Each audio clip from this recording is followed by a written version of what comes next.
And we are live. Okay. Good morning. Welcome to the December 18th meeting of the Raleigh County Commission. Let's stand for the Pledge of Allegiance. Pledge allegiance to the flag of the United States of America and to the republic for which it stands, one nation, under God, indivisible, with liberty and justice for all.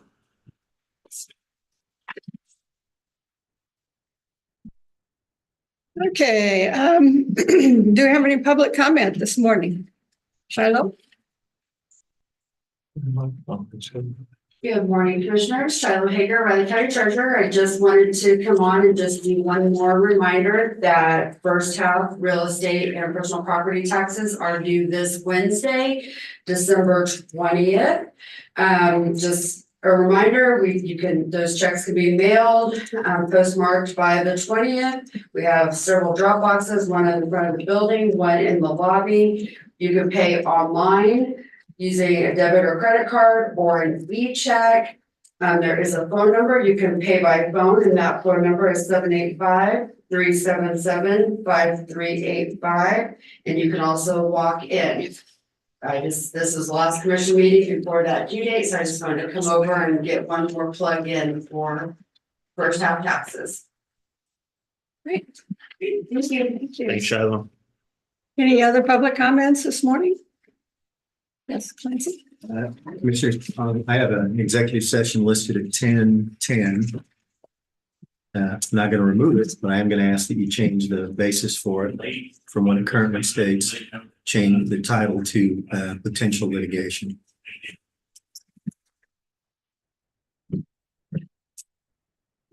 Okay. Same title. There it is. Okay. So we just need to make a change. Yeah, just say the motion would just be to change it to the grounds for potential litigation. Okay. What currently? Make a motion to change the nature of the executive session at 10:10 a.m. from relating to acquisition of real property to potential litigation. Second. So moved and seconded to change the executive session from acquisition of real property to potential litigation. All in favor?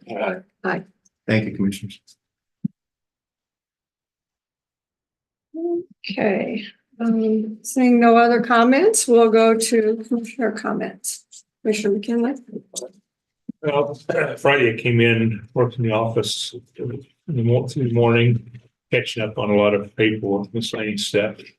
Had blood drive going on in here. Oh, they did. And then Saturday morning, attended the Raleigh County Republicans meeting. Kenny Titus discussed some issues that the state will be dealing with this year, and Darrell Eady discussed issues that the schools will be facing. You got to work at it. Okay. Okay. Oh, Miraculously went on. I don't know. And he just got some of the stuff that schools will be facing in the next few years. And there was discussions on elections and a lot of things, and several comments though on how well run our elections were this year. I think there's probably some places, but not here. So that was good here. I went to the K-State women's game basketball on Saturday, and they're really doing well. A lot of subs got to play significant playing time. They were well overmatched over that team. I think Yoki Lee could have had a new scoring record if they kept her in. She didn't play really more than half of the game because they had nobody that could compete with her. Sunday went to the K-State men's game. They played decent for the first half. We'll stop at that. After the game, we went over to the holiday open house at the Wolf House Museum it's putting on. I've been there. We've been before, but each time, they have a little bit of presentation and learn a little bit more about the building and learn some about all the other. I was never clear about all the other buildings in that complex, but what all they are. Talked to some people about that. So it was a good time. They said they had a good crowd. It was nice weather. A lot of people were out. That's what I've got. Okay, Commissioner Ford. Yes, Thursday afternoon, I had the December Microsoft Teams call with the National Association of Counties Veterans and Military Services Committee. After some opening remarks from our chair, Tristan Martinson, we heard from Carol Cando Pendeta from the Federal Trade Commission. She discussed resources available on avoiding military fraud. Our chair also discussed policy resolutions that will be coming up during February's policy conference in Washington, D.C. Rachel Mackey, who's our legislative liaison from NACO, also gave us an update from Capitol Hill. And lastly, we just had some general discussion and wrap up before the close of the meeting and for the close of the year. Also on Thursday, attended the Manhattan area Habitat for Humanity's home dedication and ribbon cutting for the new home built over in Ogden, and to celebrate the family who will be moving in. They completed 400 hours of volunteer time on the pathways to home ownership. It's a new, I guess, a new plan that they're working on through Habitat for Humanity, the first ones to do that. There's going to be 2 more homes built on that particular plat. Scheduled to be finished later on down the road as part of the land grant opportunity worked out at that location, and many community partners and local officials were on hand to celebrate that dedication. Speaking of the blood drive, Friday morning I came down to give blood to the American Red Cross. I hadn't been able to do that for a while. Holiday season is a busy time of the year. It's also a good time to give needed blood to blood banks and hospitals from around the country. We'd just like to point out the American Red Cross has made it easy to set up donations with the Rapid Pass system, and you can get online and see where donations are being made, and that can get you set up pretty fast. And the cool thing about it is they will contact you later and let you know where that donation has actually ended up, what hospital, what place, or not what person, obviously, but where it actually ended up. Mine usually ends up either at hospital in Baylor or Michigan. I don't know why, but that's where they usually go. So something changes. I'll mention that next time. Saturday morning, I too attended that breakfast meeting of the Riley County Republicans. Commissioner McKinley, I think, summed that up pretty well. Did get a lot of good, solid comments about our elections here in Riley County. That was just from people in general. So I don't really think Kansas is, by and large, a problem. I mean, there's some technical errors and, but in terms of just fraud or security type issues, I don't really think we have a problem here. And I think it's just an issue we want to be an issue. That's just what I'm going to say on it. Also on Saturday, I attended the Wreath Across America ceremony up at the Fort Riley Cemetery up on Post. It's an annual event to remember those who have served and made the ultimate sacrifice in the name of freedom for our country. Fort Riley's been doing that for 18 years. I think the event itself's been a little over 30. That's nationwide, so it isn't just local. Thankfully, the weather kind of held out long enough to get through the ceremony. It was kind of sun, not sun, sun, not sun, and then kind of sprinkled a little bit. It was good to get through that part of the ceremony and then have all the veterans' families able to lay wreaths out along headstones and stuff along the cemetery over there. So it's a good event. Sunday, I too attended the K-State men's basketball game against school to the north. First half I thought the first half was actually pretty good. I thought we were in good shape. We come back out in the second half and it was night and day. It was just, I gotta say, it was the worst half of basketball I witnessed in person. I think we went 4 of 25 and scored 12 points. I'm not gonna win very many games scoring 12 points and a half. So hopefully we get it figured out. I think Wichita State's Thursday night in Kansas City. See how that goes. Talent's there. Just the consistency. I don't think we have a lot of depth either. It's gonna play havoc, I think, on us in the Big 12 conference race. Also watched Sunday Night Football last night. That didn't go well either. Basketball dropped an ugly game there too. Missed 2 field goals, including one that doinked off the post. 2 fumbles. Lost to Baltimore 23-7. Just not a good day of sports yesterday. Kansas City did okay. Like I said, just not a good day of sports yesterday. Dallas got smoked. They did. I saw that one coming. Watch out for the Bills come playoff time. They're putting it together. So The new way to bet, and I don't bet, but if you're going to bet on football, Bet on football games when any Texas team, pro level or college level, has to play in adverse cold weather, bad weather. Texas boys do not handle those games. They like their warm weather. I like the warm I weather. like the domes. They have, Both the NFL teams playing a dome. that's so special. Yeah. Yeah. Did manage to get the rest of my Christmas shopping done. Thank you, Amazon. Thank you, gift cards. Appreciate you very much. And it's also that time of the year. I must point out once again, there are two types of people in this world. Those who know that Die Hard is a Christmas movie, and those who are wrong. Fight me. Never seen it. How's I that? haven't said it. When you watch it, you'll know it's all about Christmas because that's why he travels halfway across the country and gets himself into troubles for a Christmas party. It's touching. Yeah. It's blood, sweat, and tears. It's not high on my list, John, I don't think. And with that, that's all I have this morning. Well, Thursday afternoon, attended the legislative conference here in the chambers that was attended by most of our state legislators, some of our department heads, various other county officials, our lobbyists who came in, reporter, and probably a few others that I've missed. A lengthy discussion was held by the group led by Clancy Holman on our priorities for the upcoming legislative session. We did hear from our county appraiser on one of the bills that's being proposed. A legislator from Leavenworth County also spoke about his proposed bill on exempting disabled veterans from property taxes. There is no income ceiling in his bill, which bothered me, and then later I typed the notes from the Keats meeting that I reported to you about earlier on Thursday, and type them up in a reasonable manner. So I thought I'd give them both, give you copies of that, so you have it. Thanks.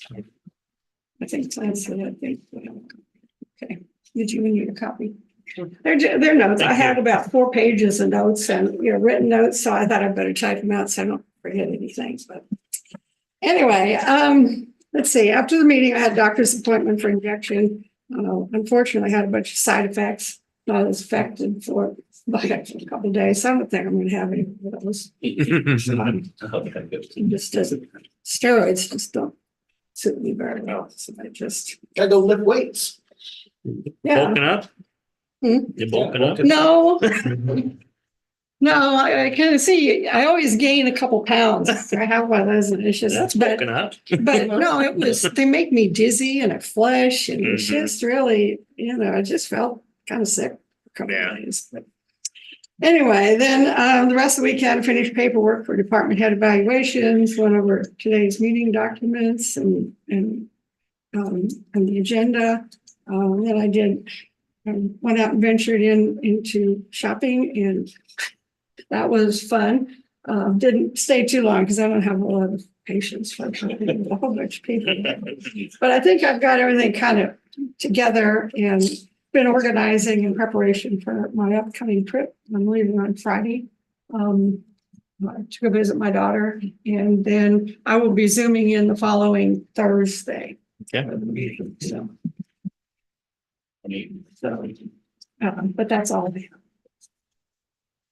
Just want to check out. Yeah. I got that down. I think it's okay, but Yep. Okay. Just to be sure. They told me a long time ago. yeah, I'll be back on the 30th. Ready for business, commissioners?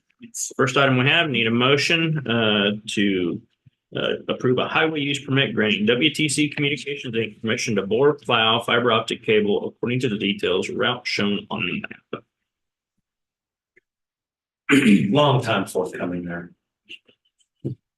That's part of the grant application they had half or so ago, so they're Yeah, that's a good deal. finally getting that started, so be some happy people out there. Oh, yeah.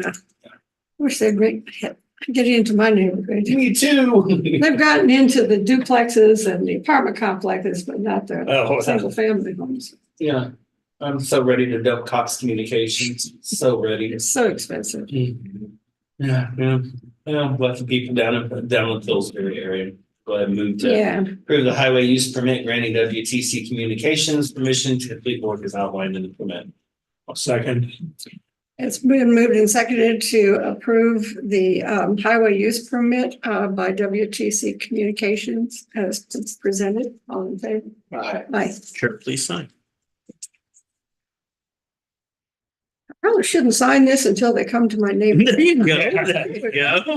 Put on Now the you're- address. Now you're thinking. And add Northview to that too, please. Okay.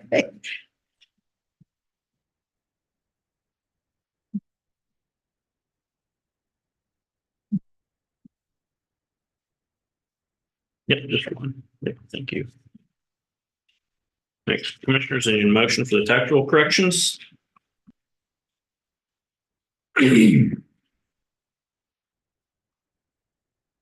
Motion. Yeah. We'll go ahead and make a motion then to approve and sign the tax roll corrections. Second. So moved and seconded to sign the tax roll corrections. All in favor? Aye. Just the chair, please.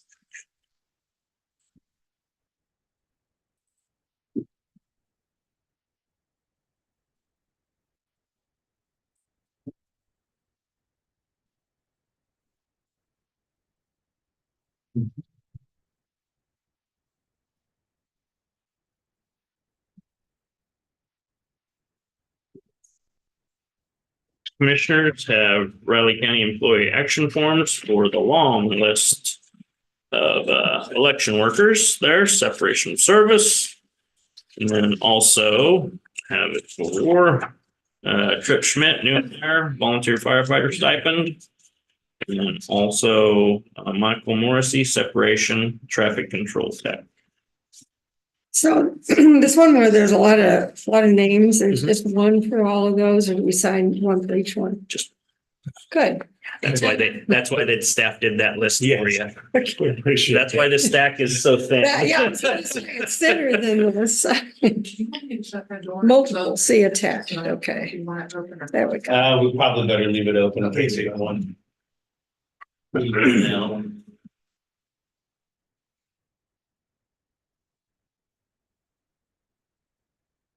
We were down for next year so far 60 election workers. Now we're down 40. So you're recruiting heavily. I discussed that at the meeting. And we've contacted the chairs of both parties to give us a list because statutorily they're supposed to give us a list of workers for the I've watched it, yeah. no, of poll workers, poll workers. And they kind of assessed workers, watchers. Poll agents. Mhm. Yeah.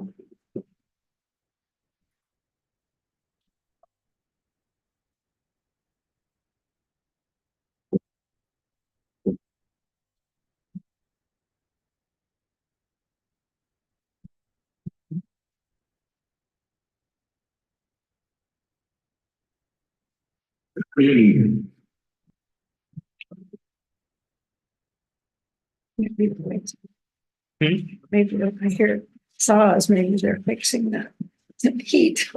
Yeah, maybe. Maybe John will be here to let us know when that part's here, if it is here. It usually I shows up sometime. think it was Thursday, he said it was on order. Something broke. Yeah, pump. Yeah, I think that's the third time I can remember that happened since I've been here now. Yeah, this boiler has issues. I thought we spent a lot of money fixing it last year. They didn't fix the pump. They did. They did. They did. And No, I don't know if they fixed, I don't know if the pump was it last year. I do not remember what the specific problem was. what, $50,000? I do not remember that. It's quite a bit, whatever it was. I thought they Did were, you reach out to any of these people for next year's elections? Oh, yeah, absolutely. Absolutely. We just cancel them out and then have to re-sign them up Mhm. next year. Well, yes. We actually don't separate them unless they've said we're no longer gonna work an election. Oh, So we've had some that have been in there for 5 or 6 years and they'll work every year. We won't turn them out of the system that way. Oh, But if they don't work for 2 or 3 years and then they've said they're not gonna work anymore, then oh, that's what it's Some of these commits from us. cleaning up your list.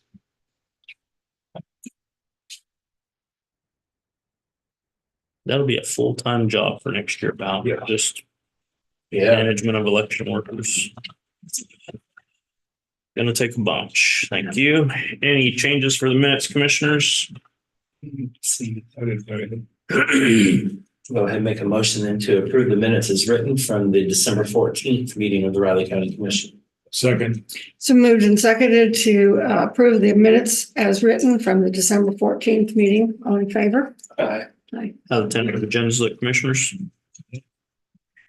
Any items for next week's press conference, commissioners? That's be the week after that's press conference. We're already down to the last 2 meetings of the year. Yeah, shoots here fast. Next, commissioners, you have Robin Cole at 9:00. Thank you, Michelle. This will be for the one that was at 9:40. Okay.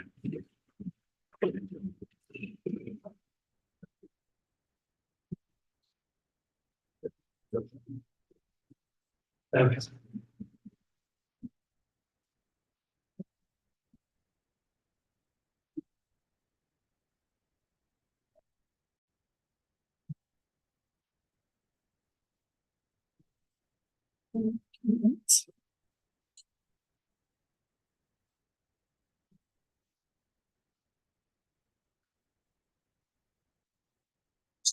Okay, before he gets here.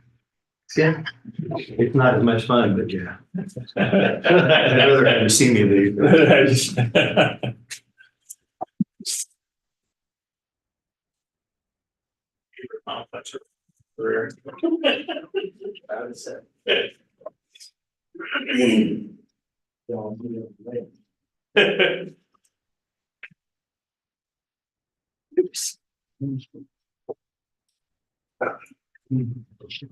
Like maybe a rainy Christmas, maybe? What's it looking like? Yeah. just hold off Saturday, make it on Sunday. We got people coming. Yeah, that's whenever the kids are all coming out on Saturday. Yeah. So our kids we'll have all the kids only for like 12 hours. And that'll be from Friday evening to Saturday morning because Michaela's got to pass through to go to Missouri to the other side. So, but the rest will be around. But kids all want to be home when they're on house for Christmas Day, Christmas morning with kids, so. Yeah. so you know who I just saw. We were just talking. We were talking about that. I said, oh, you're escaping before she gets here, huh? And he wasn't quite fast enough. Okay. Plant Pixie. Oh, thanks. So I gave him heck in the hallway. Good. Here, I'm gonna go ahead and give you a hard copy of this, because I couldn't figure out how to get it to work at lunchtime. But you know. the deal. Oh, So, okay, yeah, okay. yeah, thank you. I guess you get that over to April and tell her if Yeah. she's got any questions, just Yeah. email me. Okay. Yeah. I'll do that.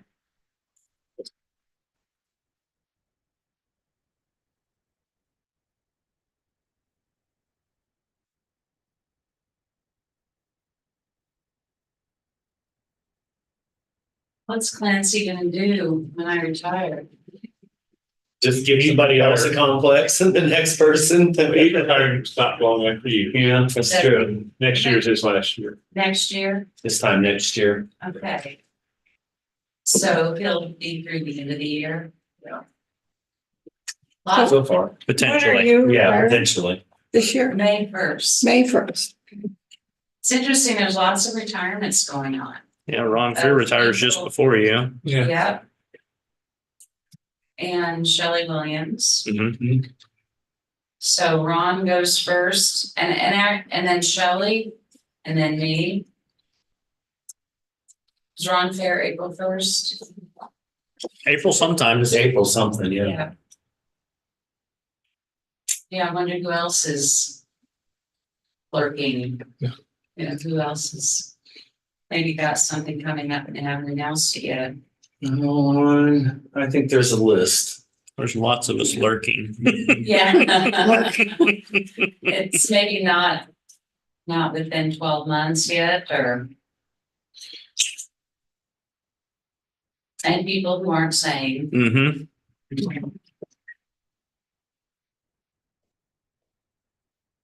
Morning, David. Good morning. How are you? Good morning, how are you? Good. How's everybody doing? Good. It's cold out there. Yeah, that north wind's coming up. It is. Yep. Caught me off guard this morning. Makes a big difference. I was outside this morning doing chores when I heard the wind start coming in. I think part of it, I just thought it was just me getting old. You Well, It are. might be that It too. it is. You are. know, let's not sugarcoat it. Yeah, I think it does make a difference as we get older. I think you're right. Good Curdy. You're not that old, Since Chief. you're older. You're not that old, Chief. 53. Oh, you poor I'm on boy. the downhill slide. I started somewhere in the twenties. You feel bad for him? You feel bad for him, Commissioner McKinley? Yeah, right. I'm not too far At least, behind you. at least he is a little bit older than my kids, not too many years. Right. It's been some hard years. How's that? And it's a Monday. Not it is. Last normal Monday of the year. Last normal Monday? Why is that? Well, next Monday's Christmas. Next year. True, true. And then the next Monday is the first. Yeah, So that means you won't have a Monday meeting for 3 weeks, Yep. but you'll still have, you have Thursday meetings in between time? you came today just to brighten my day, didn't you? That's right. See, Clancy doesn't understand what he's missing out on. He doesn't. He doesn't.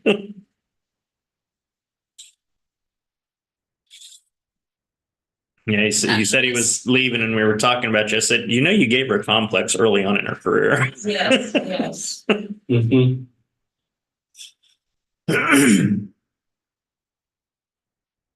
So just gonna enjoy retirement? You know, I don't know what I'm gonna do in retirement. I don't know if I'm gonna just enjoy it.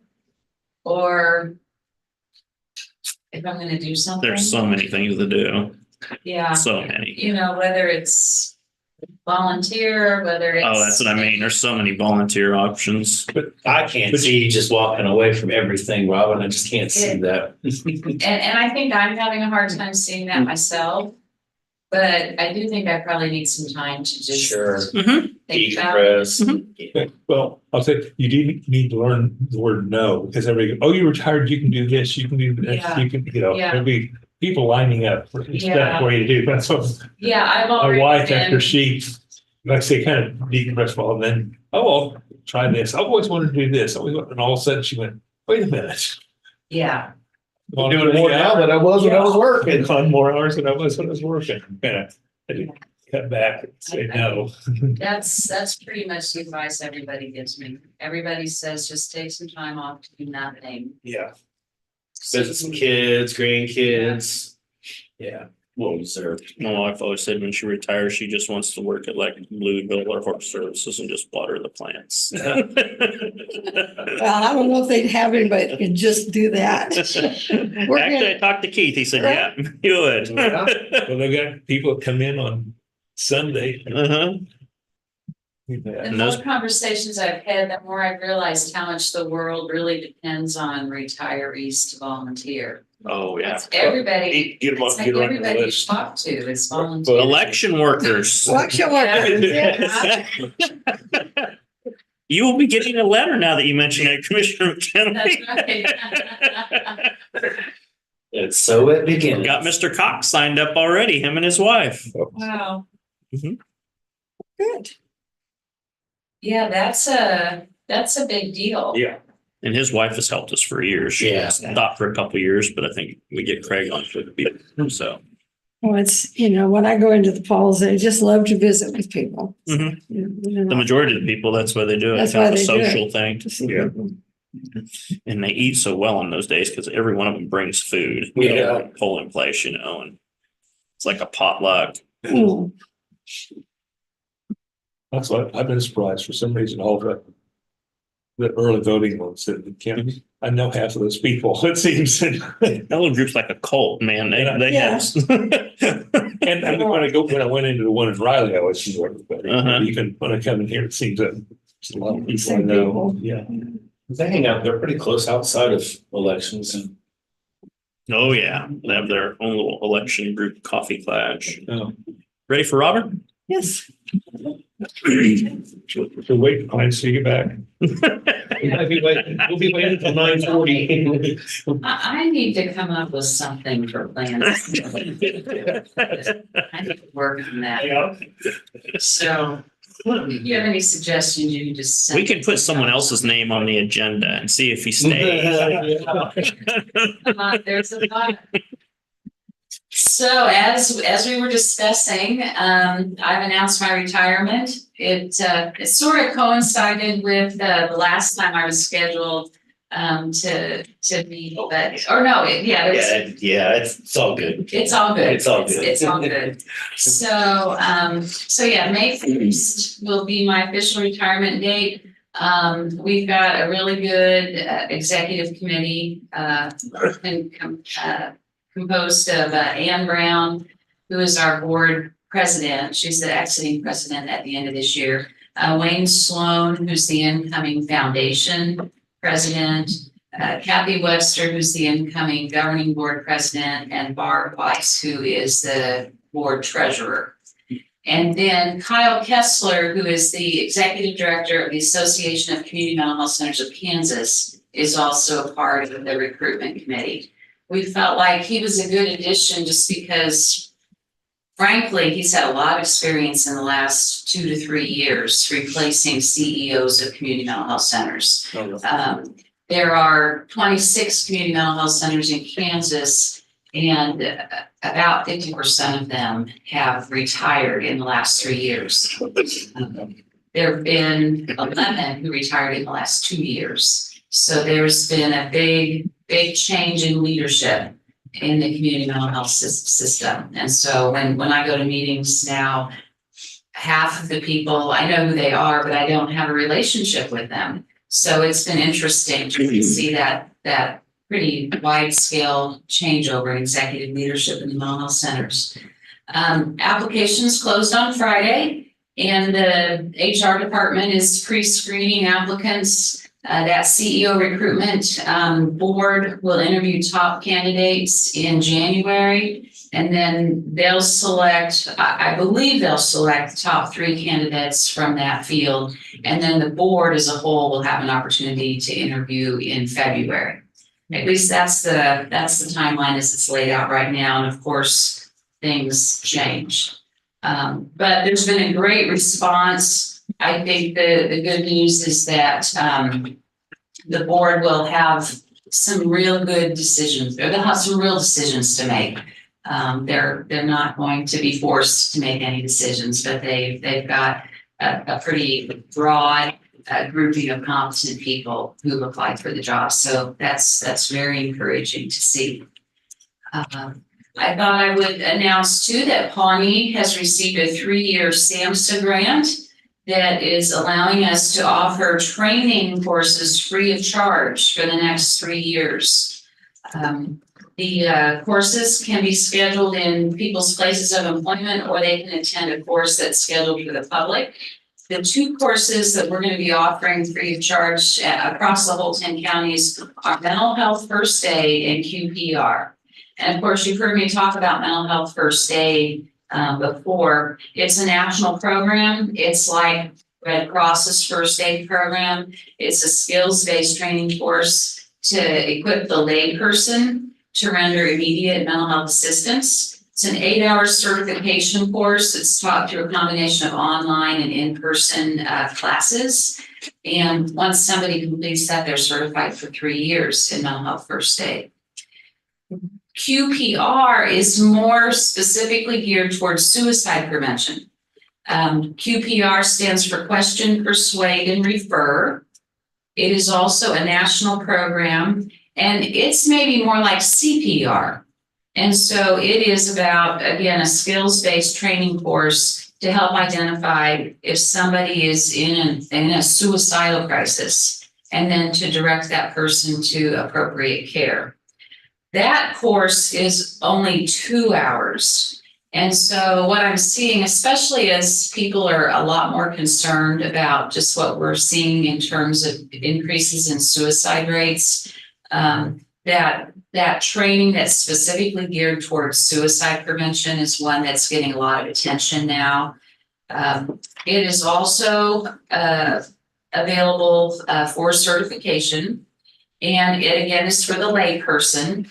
And I think part of why SAMHSA, part of why Pawnee is recognizing the need to equip the layperson is I think we are seeing and we recognize that there simply aren't enough trained mental health professionals in our communities, really across the state, across the nation.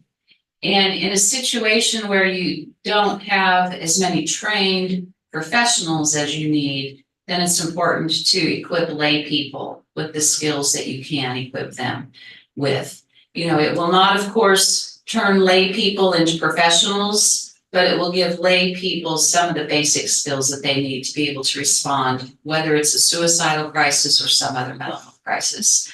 So I think that this is part of the solution to the growing mental health crisis that we're seeing in our nation, is just getting as many people equipped to respond at the level that they can respond so that they can get people to the services that they need to get to.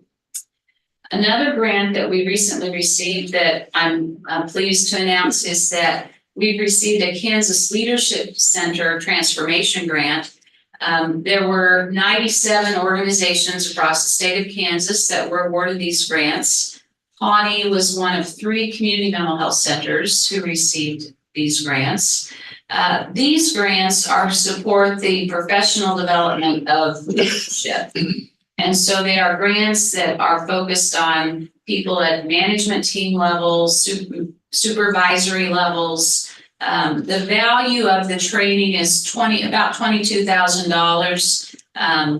You know, we like to say, but it's priceless though, because to have management team members, supervisors, directors who have been through leadership training is really important. I think in a lot of organizations, what you see happening is people with longevity in the organizations oftentimes are promoted in organizations into leadership positions. And even though they have longevity with organizations, they aren't necessarily equipped with leadership skills. And so this provides an opportunity for people who may have been promoted because of seniority and their outstanding performance at lower levels to actually have some training in leadership that will help them effectively lead the organization. And so there's a 1-day course called When Everyone Leads, and a 2-day course called Your Leadership Edge, which all members of management team will go through. And then once we've done that, we'll move down to our leadership team, which includes supervisors, managers throughout our 10-county area. I believe that these leadership transformation grants are something that come up on a regular kind of a basis. And so it might even be something, if the county hasn't already looked at that, for the county to at least investigate to see whether it's something that might be a benefit to this organization. Another grant that we received that we're real excited about was actually a joint application between Community Corrections, the Riley County Health Department, and Pawnee. And this grant is from the Sunflower Foundation, and it'll allow us to make some remodeling to the crisis stabilization unit so that we can provide a sobering bed. And so the regulations that govern sobering are different than the regulations that govern the crisis stabilization unit. And so for us to move forward into providing that sobering service, we needed to make some changes to the floor plan of the crisis stabilization unit, which included adding a restroom facility to the room that will serve as the bedroom for anybody who is receiving sobering services. So thank you for your part in that. Clarify Yes. that. That's not taking up a room in CSU, that's adding one. That's right. Right. That's right. And actually, the way that we're facilitating that is a room that was previously used as a group room is the room that's going to be converted into the sobering room. The other part of this story is that the CSU is actually, we're preparing to do some expansion into that entire building. Because of certified community behavioral health clinic status that we achieved in July, we're in a growing phase right now. We're offering new services that are a part of the certified community behavioral health model. And because we're offering new services, we're having to hire additional staff. And so there's some movement that's happening within the organization to accommodate that. So one of the recent changes is that we began leasing space on West Anderson. It's in the same shopping center that the Dream Car Museum and LEAP are in. So our community services for children are located in that area. We are also preparing to lease some additional space kind of off of Houston Street, kind of across the street from where our administrative offices are. I think it's called Midtown Plaza. It's at the intersection of 4th and Houston. Across the street from Wine Dive. So some space in there. And we're going to be moving all of our adult community services staff out of Hayes Drive and into that location across the street. That will allow us to basically take all of Hayes Drive over for crisis stabilization purposes and for assessment purposes. And so I think that the enhancement that will be for the community is that Hayes Drive will become the place that you go to if you are wanting to access just routine services, or crisis services or assessment services. So we're not actually going to be, not at this point anyway, increasing the number of beds at stabilization, but we're going to be making it more seamless when you're walking in the front door, essentially.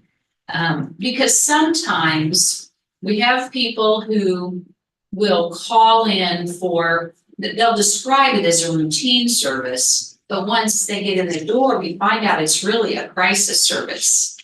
And those routine service evaluations happen at Claflin while the crisis service assessments happen at Hayes Drive. So we're going to move it all to Hayes Drive so that when someone comes in the front door, whether it is that they're accessing routine services or crisis services, that can all be assessed there. I think it'll help improve the efficiency with which people actually enter the system and get hooked up with the appropriate level of care for them. That's probably something we're moving forward with that right now. Whether that will actually begin by May 1st or not, I'm not sure. I think part of that's going to depend on how smoothly the other transitions happen. But it's definitely in place or in play, and we're moving in that direction. I think you'll see that all come together before the end of this fiscal year.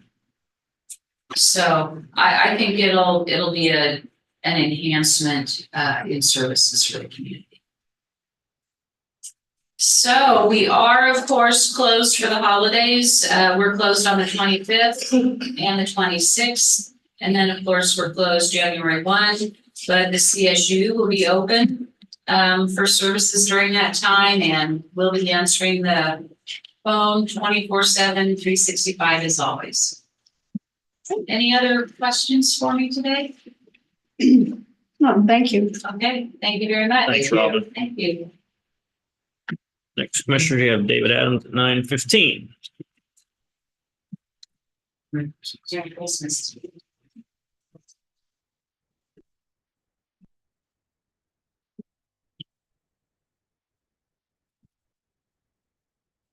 It's Monday.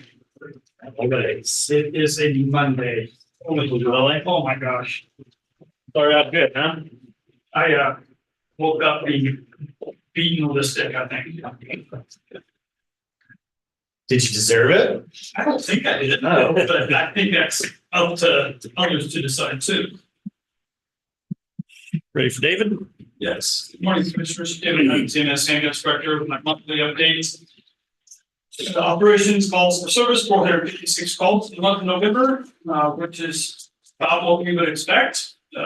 As it starts to get a little colder, start having more cold and flu, things like that. We had some moisture on the ground, had some falls and things of that nature as well. So, but certainly not out of the ordinary in terms of those numbers. Breakdown of the stations, headquarters, 168, Lebanon Point, 132, 67 at the public works station, 57 at the airport, and 32 in Leonardville.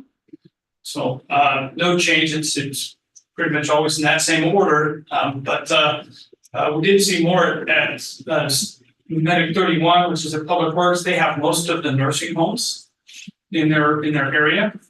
So cold and flu season, COVID kind of ramped back up a little bit, and so that was a large portion of their calls in those facilities, unfortunately. Working on new building construction related topics. You've probably seen on your agenda, I'll be back here this morning for a building update. So that is now starting to ramp up a little bit. They've been quiet, kind of dormant the last couple of months, but that's starting to ramp back up. Josh and I continue to work on the mental health working group and task force respectively, as well as I need to change it. I say the opioid working group. It is the substance use task force. Misuse. No, we're going away from that at the last meeting. So. Yeah, it's tough to keep up that group. Yeah. And I'm a part of that group. Yeah, I'm with the meeting, so I didn't think it that way. But yes, it's, I believe we've changed it back to the substance use task force, but I could be wrong. Okay. That's what we started out with. It's what we Yeah. started out with, then it became the misuse task force, but then I think it has to do with some of the national, how it is, and, you know, we didn't want to change from the way it's done everywhere else in the country and such, so. Yeah, so if I remember, I'll get that update, and then whatever, hopefully I have in January will be what we're calling it at that point. Until they change it. Until it's changed again. And I'm just happy to be there and provide whatever I can provide, because yeah, it's a good working group. It really is. There's a lot of very good conversations at that task force. So a lot of different perspectives. So, but I enjoy being a part of it, but there's a lot of work and a lot of people putting in the work. It's not just, you know, one or two people, but it's multiple people from different counties and different departments who are stepping up and doing their part. So we're finishing up year-end department inventory. I believe Josh has that just about wrapped up. So our two ambulances that were on order, one was expected this spring, one this summer. They are both nearing completion. So the first should be completed in mid-January, the second by mid-March. So that's good news. It's ahead of schedule. You never hear about something ahead of schedule, but it's taken them 2 years to get to this point. So, you know, I say that kind of tongue in cheek, really, but they're making good progress. So we'll be back, myself and Captain Castle, at least, will be down there in just outside Jeff City, Missouri. I believe it's January 15th and 16th to do the final inspection. So on the first one, so, and then they'll turn Dustin Castle and Josh will turn around and go right back down there a few weeks later to do the mid-build inspection on the second one. So that being said, they're taking orders now, whether it's a remount or a new build. If you put the order in now, it's 2027 to 2028 where you can expect delivery. So I'll be ready for that for whenever we have a CIP. So yes, this 2027 to 2028. So, and they're expanding, they're buying lots and land, and they're building buildings, and they're hiring, but that's just where it is. So they can get some chassis, I believe that, I believe they get Ford chassis now, but they're having a hard time getting Chevy or Dodge.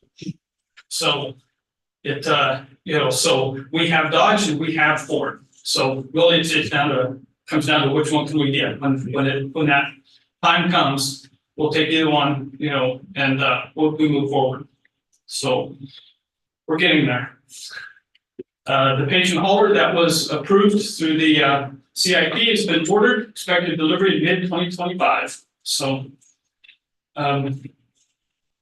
it's the way of the world. And then we had 11 event standbys last month, which is about half of what we had prior.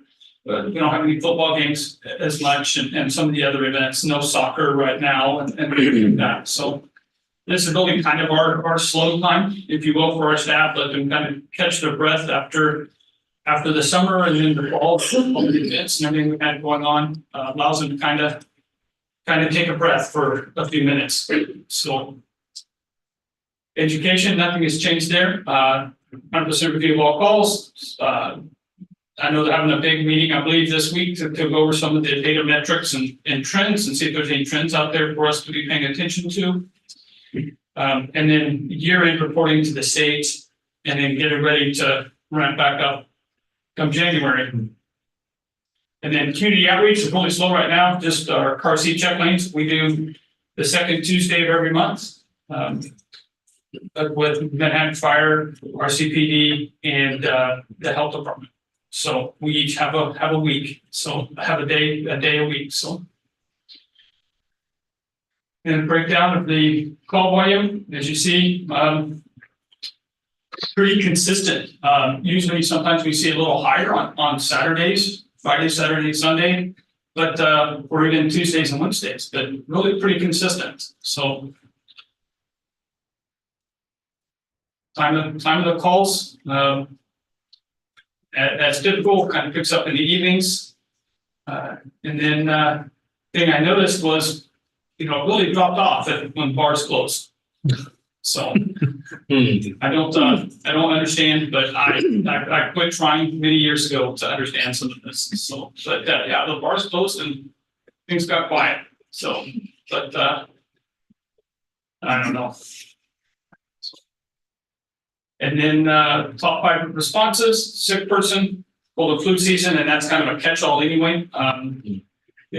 As I said, falls, transfers, breathing problems, and auto accidents. So,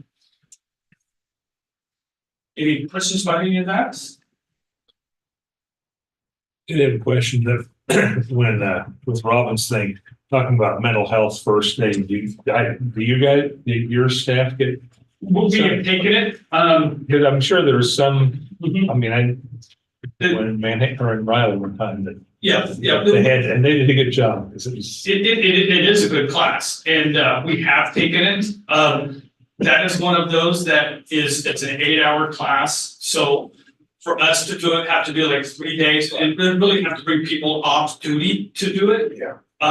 Because it's not us teaching it and such. So sometimes those classes can be a little hard for us. We have to budget those, and because that's that non-scheduled overtime we run into for some of this education. Or if it's an internal program where we can set it up and we can go to blocks and do that. But it is a good program. Absolutely. I think you guys run into that from time to time. We run into it a lot. Whether it is mental health or we run into it with dementia patients and Alzheimer's patients, and because you have to understand, so we do a lot of education on that, on how you approach them, how you talk to them, because those are much different than most things that we see, and you've got to be very careful how you approach these situations. So yes.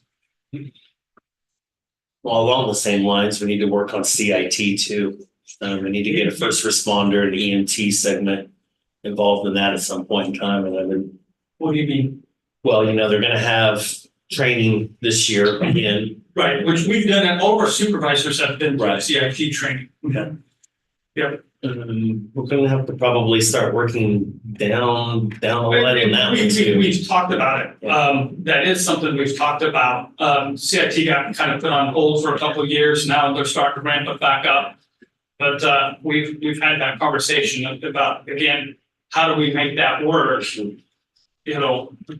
Without bringing in staff on their day off to do that and such. So, because it's very good training, and that is something that, again, it's hard for people to wrap their head around it. And what our staff do now is on those calls is they defer to the co-responder or to the officers, and we're just there to supplement in case something is needed. But we really take a back seat to some of that. We'll go in and have conversations with these individuals. But we do it as part of that team and not individually. So, but yes, and when we have a situation like that, they could go on for hours. Our supervisors arrive, they kind of help take over and help our crews and work as that liaison between ourselves, the co-responders, and law enforcement to best handle that situation.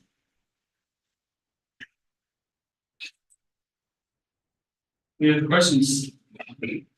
All right, I'll see you in a couple hours. Thank you. Thanks, David. Next, Commissioner, you have a press conference at 9:30.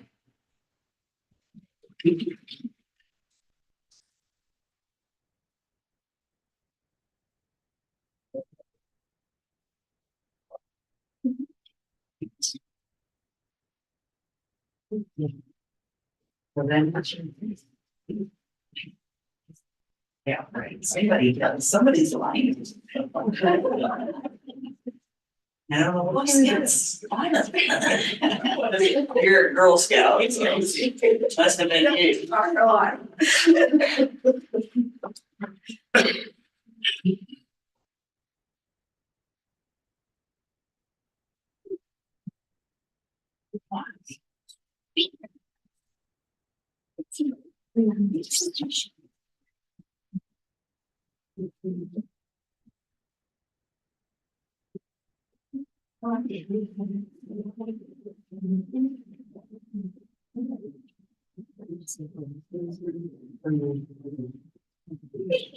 I won't slow it. I won't let her.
Figure out.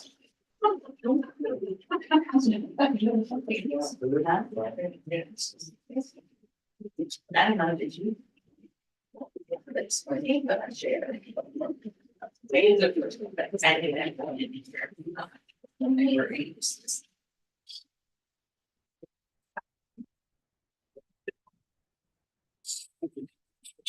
So Linda, how'd it get here so quick? I don't know. Everybody asked me if I'm counting down. I said, no. I'm not ready yet. I'm done. That saying that give it a. No, I'm not giving it up. Only 10 more years, spring break. How long you been here now, Donna? Me? Donna? That's the building. 86. Oh my God. So 86. 37, right? So long I forgot. Sheriff, it's pretty good for you just being 47.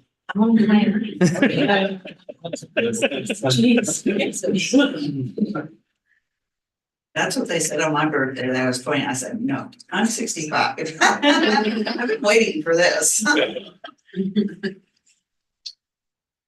Almost. 5 seconds. Okay. Good morning, Commissioners. Anna Burson, the Riley County Appraiser's Office. I am just here in response to the recent article published in the Mercury covering the City Commission's deliberation on the 2024 legislative program.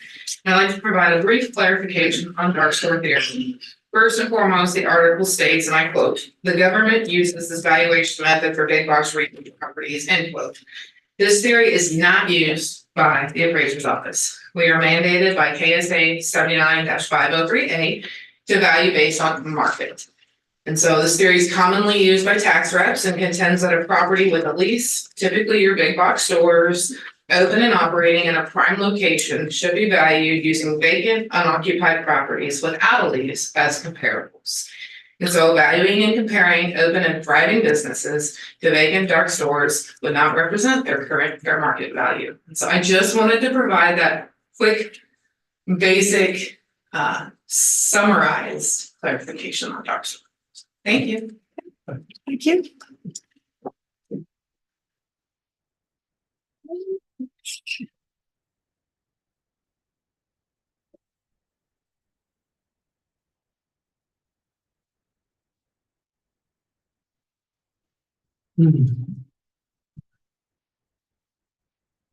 Okay, next we have a recognition of retirement. If Linda would like to come forward.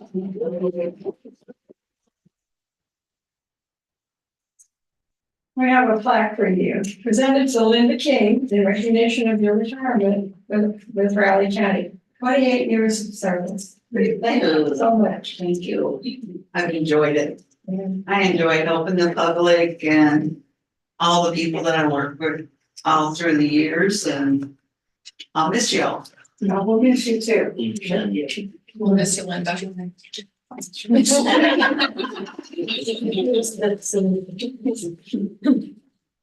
Oh, yeah, thank you. No, you're not leaving yet. It's actually right, just a bit, so we don't get.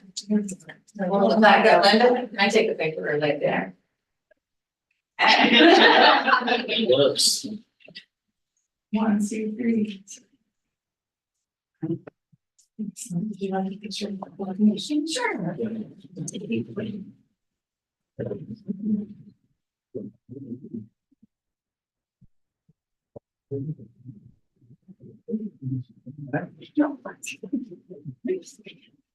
One more time, you push the picture just a little bit more. I know the word's kind of in the way. Okay, and 1, 2, 3, big smiles. 1, 2, 3. Thank you so much. Congratulations. I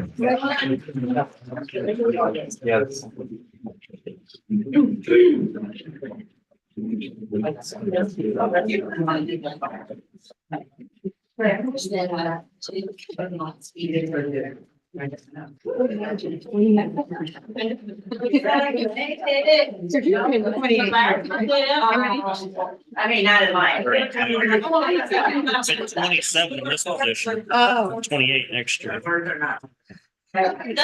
no crying, no crying.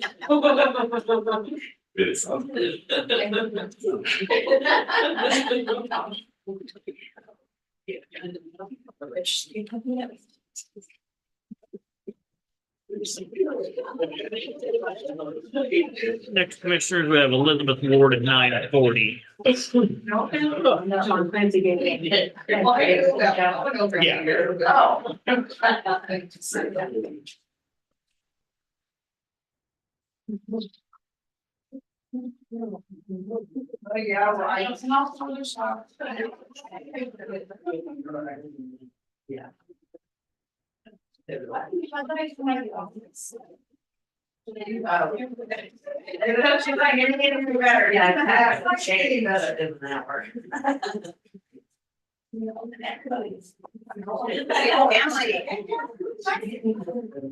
Yeah. I don't know where it's in, right? Because I don't have to get it.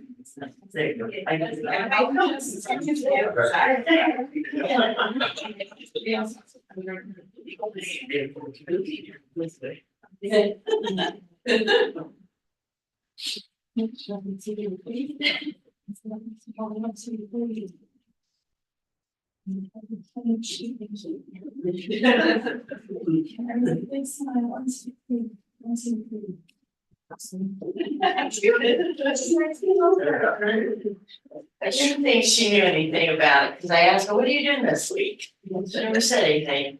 I know I was coming over here, I didn't know any more of the face. Let me get a picture of, with you, right, Emily, but yeah, they will all say it again. Okay. Let me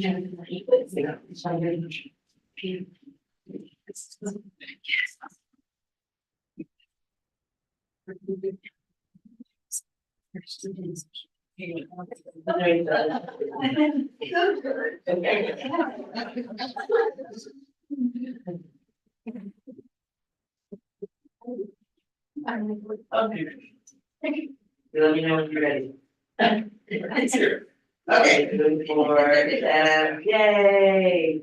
Okay, I'll go for you. Thanks. Yes, yes. Thanks for that. Yeah.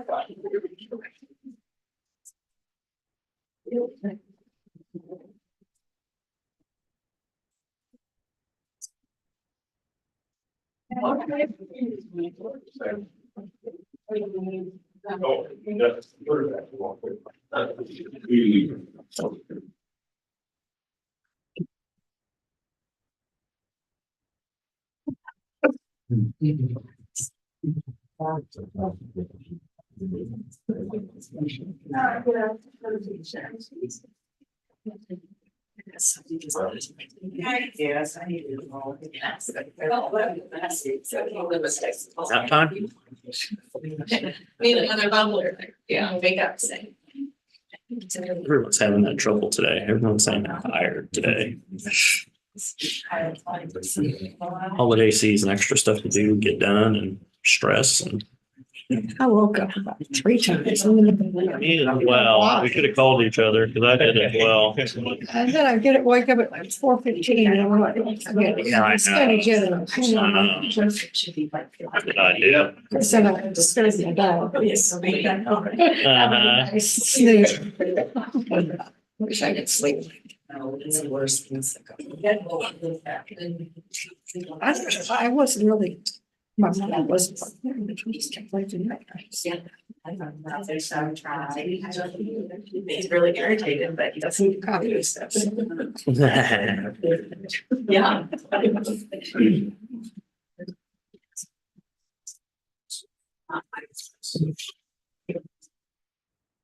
Thank you.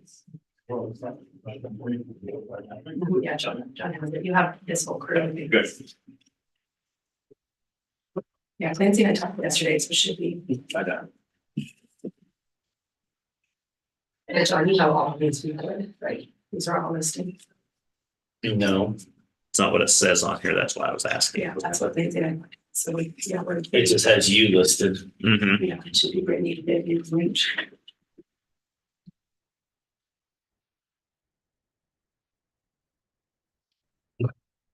Maybe that probably won't get in.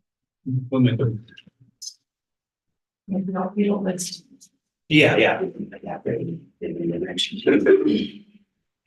We talked about that yesterday afternoon. We don't have to send me. Going until 10 o'clock, 20 minutes.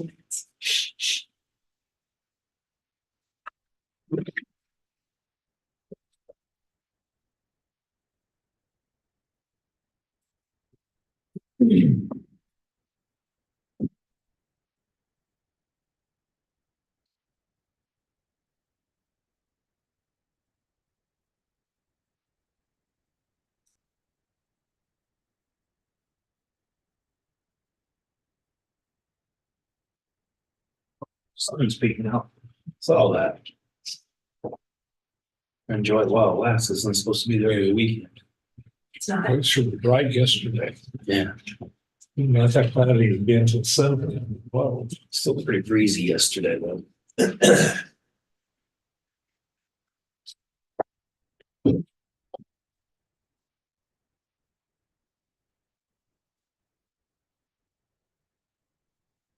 Also, claims that the Wolf House, they're saying they used to have a lunch for commissioners there. They did. I was wondering if she was gonna do that We anymore. did it in 2019.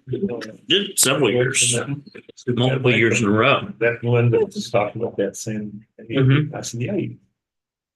What'd Catherine say? Not since we've been, What'd Catherine say? What'd Catherine say about it? She wasn't in there. I was just. You gotta get going, everybody. Sorry. Yep, you're fine. I move that the county commission, including Chairwoman BOCC, Vice Chairman Ford, and Commissioner McKinley, along with Elizabeth Ward, Human Resource Director, Rich Fargo, Riley County Clerk, Vivian Leyva, Press Information Officer, and Brittany Phillips, Budget and Finance Director, recess into executive session on a performance matter of non-elected personnel, an exception to the Kansas Open Meetings Act, and to protect the privacy of the employee, the open meeting to resume in the county commission chamber at 10 o'clock a.m. Well, second. it's been moved and seconded to recess into executive session until 10 a.m. All in favor? Aye. Aye.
They were very Cameras supportive. rolling back to the More like you expect I'm going to move that the Board of County Commissioners come out of executive session.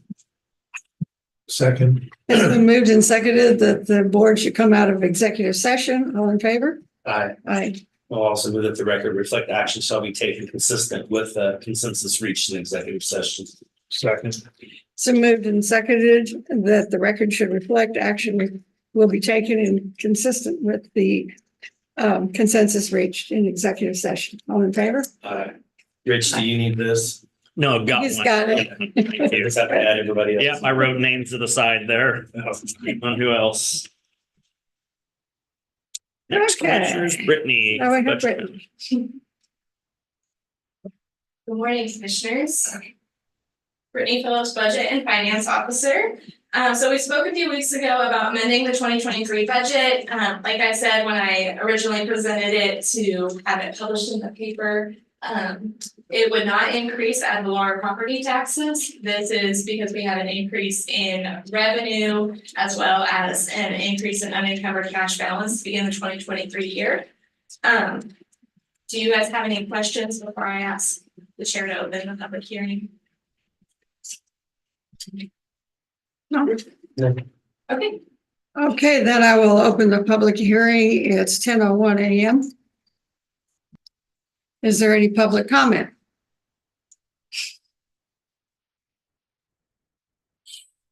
Ask 3 times, right?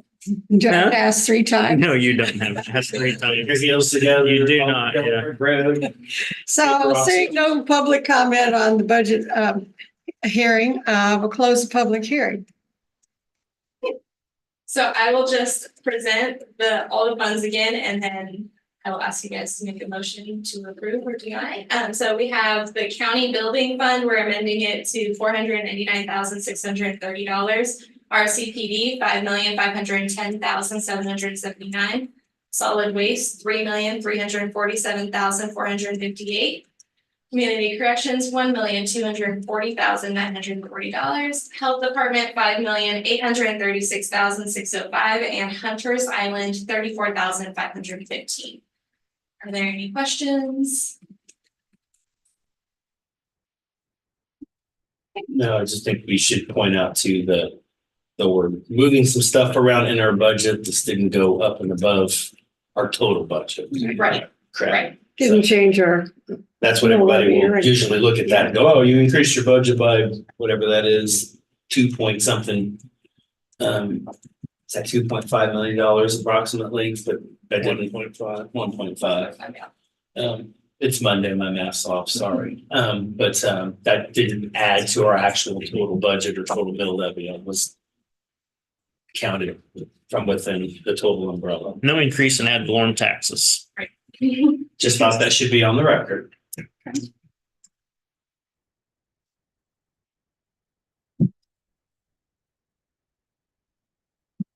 okay, so we have a motion to, Did you close the hearing? yeah, Okay. Oh, I didn't. Didn't catch that. it's right after. Just a motion, commissioners.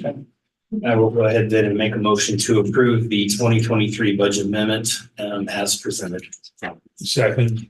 It's been moved and seconded to approve the 2023 budget amendment as presented. All in favor? Aye.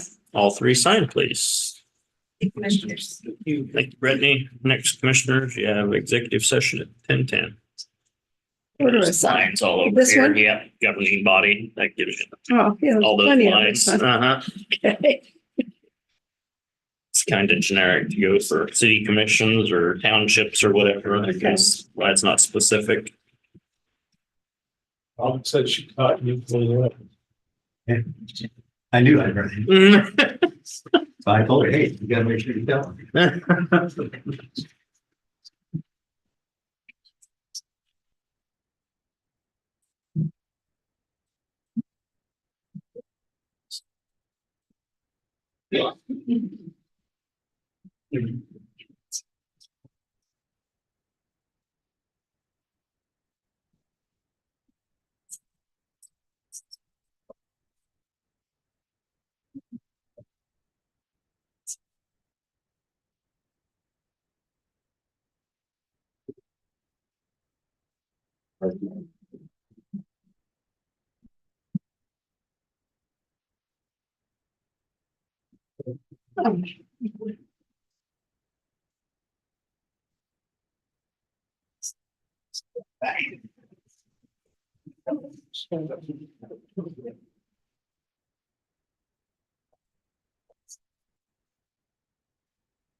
Yeah.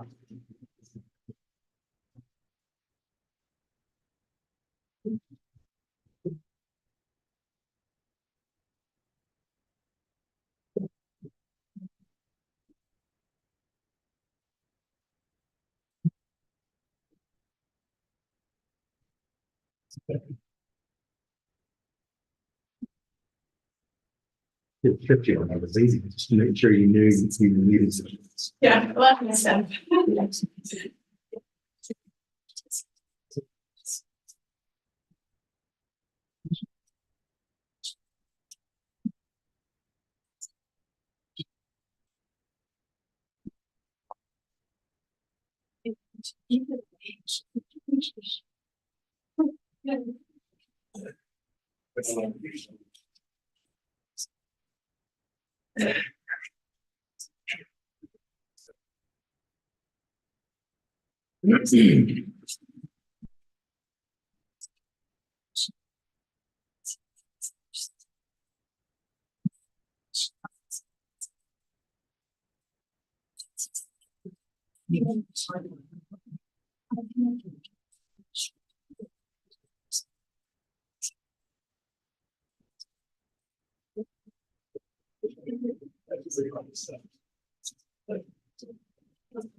There's a lot of.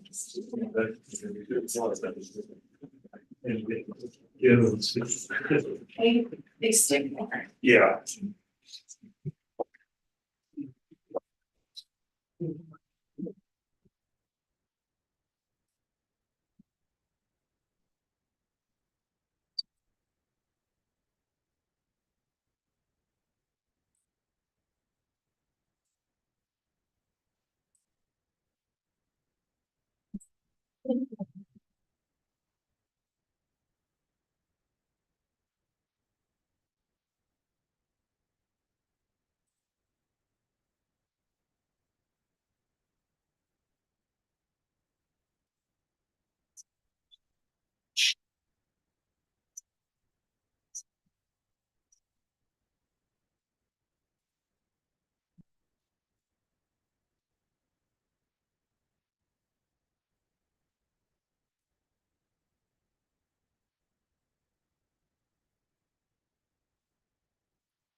Go ahead. Okay. Move that the county commission, including Chairwoman Oki, Vice Chairman Ford, and Commissioner McKinley recess into executive session on potential litigation for the purpose of consultation with Clancy Holman, County Counselor, and Shelley Woodard, Deputy County Counselor, attorneys for the commission, which would be deemed privileged in the attorney-client relationship, an exception to the Kansas Open Meetings Act.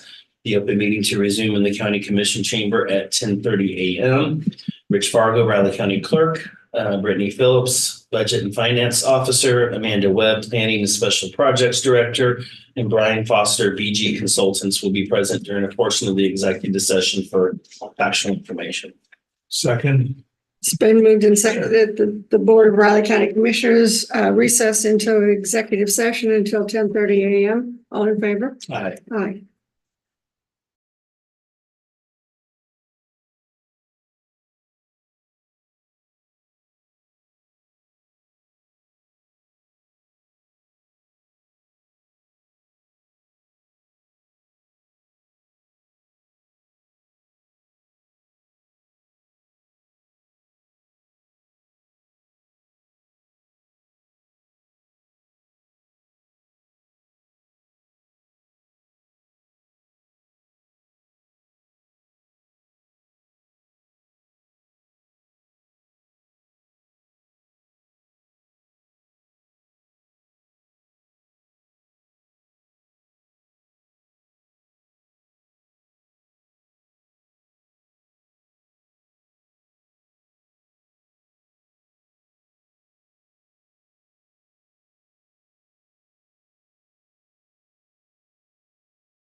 online.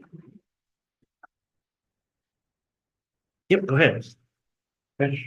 I'll move the Board of County Commissioners come out of executive session. Second. So moved and seconded that the Board of Riley County Commissioners come out of executive session. All in favor? Aye. I'll also move that the record reflect action shall be taken consistent with the consensus reached in executive session. Second. It's been moved and seconded that consensus was reached in executive session and the record should reflect that decision. All in favor? Aye. Aye. Thank you, Thank you, Commissioners. So now it is time for Amanda Webb, the comprehensive plan update. Let's big sigh. I have to relog in for some reason. You know, my next door's been doing that a lot. This one here does not. I Sorry. expect it on my iPad, but not on this one, because I have it open. It's just. Well, if it closes up and goes to sleep, you'll have to always be logged in. Never had you do that. For some reason. Ready for Amanda, Commissioners? Yes. All right, good morning, Commissioners. Amanda Webb, Planning Director. Completely switching gears now to talk about our comprehensive plan update. As promised, I am here to provide a year-to-date report, what we've been up to with our project over the last several months. So this is a reminder of our project. Of course, it's our comprehensive plan update. Our comprehensive plan is a long-range document that lays out the goals, objectives, and actions that are used to get growth and development in a community. And it's much like a roadmap to the future, and it tells us where are we now, where do we want to go, how we're going to get there, and who's going to help us along the way. And it is the community's vision for the future. And I'm repeating some of this because I know I've said this to you a lot, but this is a lot of the information that we shared with our community groups, our community meetings. We'll talk about that in a minute. So Vision 2025, which is our current comprehensive plan, was adopted in October 2009, over 14 years ago, and that is a long time in what we do. So we're going to take this opportunity to, of course, review our existing goals, objectives, and actions, and make any changes that are needed. Review our current designated growth areas. Are they in the right area? Do they need to expand? Do they need to change in any way? And ideally, we would work with the small cities on that. Of course, updating our demographics. A lot's changed in our area over the years, and then we get to consider new issues and technologies that have emerged. And one of the examples I like to give with that one is broadband. That, I mean, in 2009, when this was adopted, that wasn't a thing. So that's one of the, big kind of things we're doing here. We're considering stuff that have come about in the last 10 to 15 years. So, and just also as a reminder, we're planning for the next 15 years through 2040.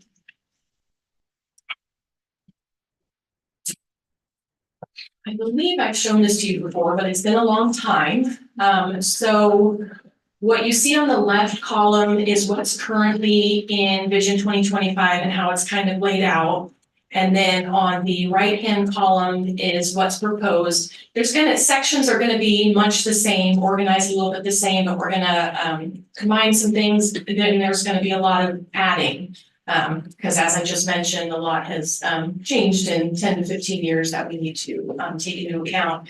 And that our current plan just didn't necessarily cover at all, very little or at all. So we'll have new sections that are, of course, economic development, health, which includes our food planning, parks and rec, and this will expand on a lot of existing sections as well. So there'll be a little bit more information in it than what's in Vision 2025. And another difference, if you will, we have an action plan in Vision 2025, all of which or most of which have been taken care of, which is great, which is wonderful.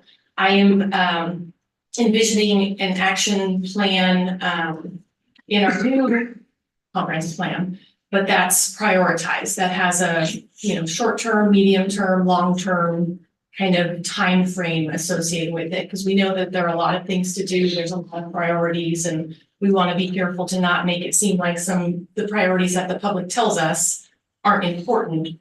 but they might not be able to be done immediately. There's gonna be some things that we need to focus on immediately and other things that can, take a little bit down the line, and that's okay.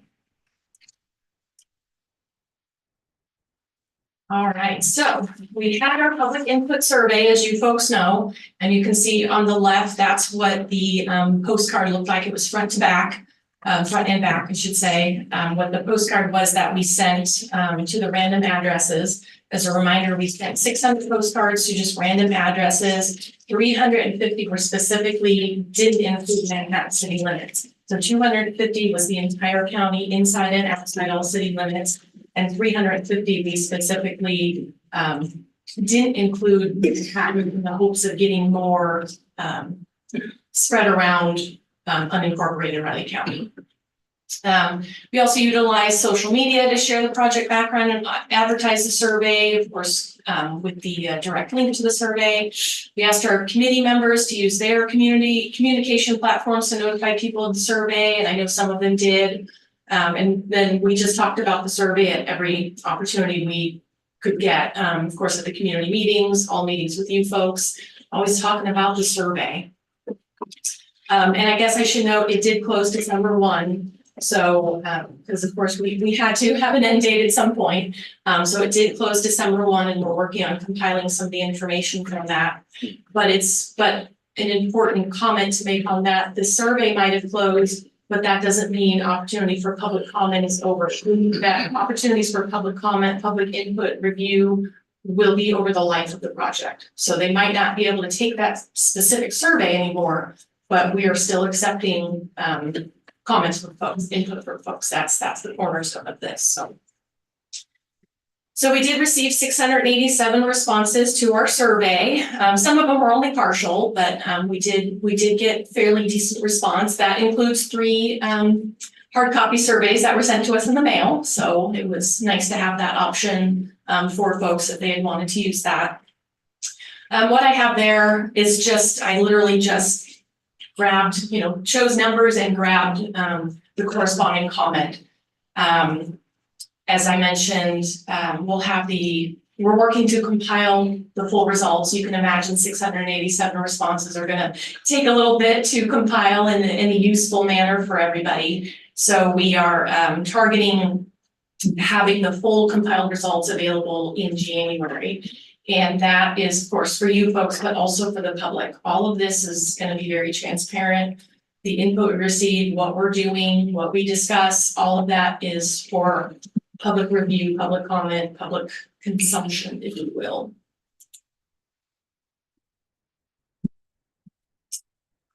So in your packet, we'll go over this after we're done with the PowerPoint. In your packet, you'll see some graphs and charts. The survey platform generates a report, and those were just kind of screen grabs from the the demographic charts, and then also from a couple of questions that it just put together as a chart, if you will, as a visual. So just a brief summary of some of the survey respondents, and also just noting that not all 687 people answered all of these questions. So of the respondents who did answer these questions, over 92% live in Riley County. Of those, almost 50% are in Manhattan city limits, and almost 41% are in unincorporated Riley County. So our biggest, of course, was the 50% in Manhattan, and the 41% was our second biggest response rate. And then, of course, the remainder is spread through some of these small cities. We got responses from everywhere, if you will. Almost 72% have lived in Riley County for more than 11 years. So we have some long-term folks who were taking the survey. 80% own either land, own a business, or own a home within the county. 76% of respondents work in Riley County, and more than 67% work full-time. Over 40% hold a bachelor's degree, and over 21% hold a master's. And 25% of respondents are between the ages of 35 to 44. And then the next biggest age range with 20% was 65 plus. And then they were kind of scattered around the other age ranges. We did get one that was under 18. So it's nice that, you know, everybody was taking some sort of interest. So, and again, all of this, you can see more detail in your packet. I just kind of wanted to give some summary as we're going through this. Some of the survey responses, people place high value on their community neighbors and the rural character of the county. And this is something we heard both through the community meetings, through the surveys, through people we talked to. People love their community. They love their neighbors. They love the rural character of the area. Safety was another buzzword that we heard from all over the place. So that's a really nice thing to hear, and that consistent message from folks, if you will. So there's strong sentiment to encourage growth in and around Manhattan. Though you'll see in your packet, some people were open to other places. It was interesting, depending on what township we would go to. Some people would say, no, keep it down in Manhattan, you know, I don't want anything. And others would say, come on north, we gotta go north, we got nowhere else to go. So it's just interesting to hear those different perspectives and different responses, so. Almost 50% believe that Riley County needs more single-family homes in the next decade. So what the question was, what kind of housing do you think Riley County needs in the next 10 years? And we listed single-family, multifamily, apartments, you know, all the different kind of housing, and that's in your packet. And in response, almost 50% said more single-family. And then over 60% said affordable housing is vital. And that's another thing that really wasn't a thing back then, you know, when we were doing Vision 2025. It's always kind of been out there, but affordable housing and the idea of it, that we as government, if you will, really need to be working towards that, is really something new if you really consider it in the grand scheme of things, you know, over the last decade or so. It's really become something that we're all trying to account for. So we did get a high response rate saying that is an important thing for us to consider. Most would prefer locally owned shops and businesses, but they also would like more food options. And then 71% of respondents utilize Eco Park. And while many of the parks are well used, as you'll see in your packets, almost 58% believe we don't need more county parks. So the question was, what county parks do you use? There was also a write-in that I'll provide to you when I can compile that. If you don't use the parks, why not? And separately, do you believe Riley County needs more parks? And it was just a simple yes or no. And as you can see, we had about 58% who said we don't need more parks. Or Amanda, I have one quick question. When they talked about more food options, was that talking about restaurants or grocery stores, or what do you think that? Yeah, so the question was, what kind of businesses do you want to see in Riley County? And we kind of gave a variety of different businesses, the locally owned shops, food, restaurants, services, ag, farms, ranches, retail, technology, bioscience, medical, and industrial manufacturing, and they kind of rated them. So food, restaurants, they didn't really, it didn't really specify. We don't really know what those options are. Yeah, just kind of the food restaurant. Okay. For clarification on her question, do you know if that was from Manhattan residents or rural residents? Or the rural residents saying we need more food options here? I can't imagine it in this town. I was talking to my wife while back, you know, when I was going to college, we had one option, and that was sirloin stockade for Pizza Hut, you know. For Visa. The thing that's Vista, you know, the thing that we have now is just, so that's why I wonder, is it the rural people saying a few more closer to them? Yeah, unfortunately with the survey, I'm not able to match up if somebody said I live in the rural area, but I answered that, yes, I want more food. We don't have that kind of information. And we don't know if it's businesses that sell groceries or anything like that. Right, I mean, I'm okay. interpreting that it's again, those food options, you know, the restaurants or, you know, that kind of thing. But yeah, unfortunately, I can't break it down by the rural said this versus Manhattan said this. That's just not something I think the only community that doesn't have a restaurant is Leonardville, if I'm not mistaken, standard type restaurant. But county parks, I don't know if commissioners know, but Riley County is one of the very few counties that has county parks. Most counties aren't in the park business.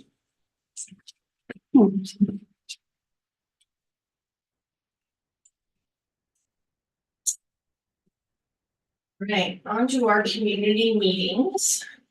So we held 11 scheduled community meetings all around the county, from north to south to east and west. Of course, the idea is we wanted to get out there as much as possible, get to the people rather than have them expect them to always come to us to get that information.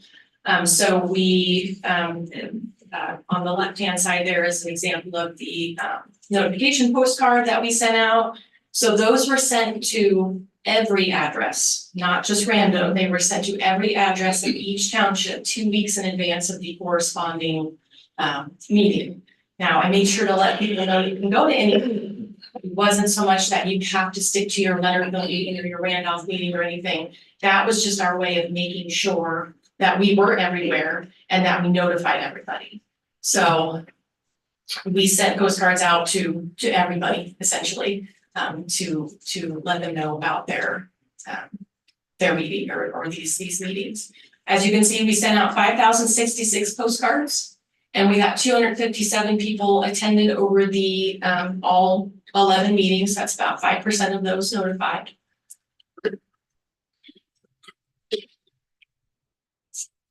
I believe I've shown this to you before, but this is just the listing of the dates and the different locations we are at and the township that we quote unquote targeted with our notification postcards. You can see how many per meeting were notified and how many per meeting attended.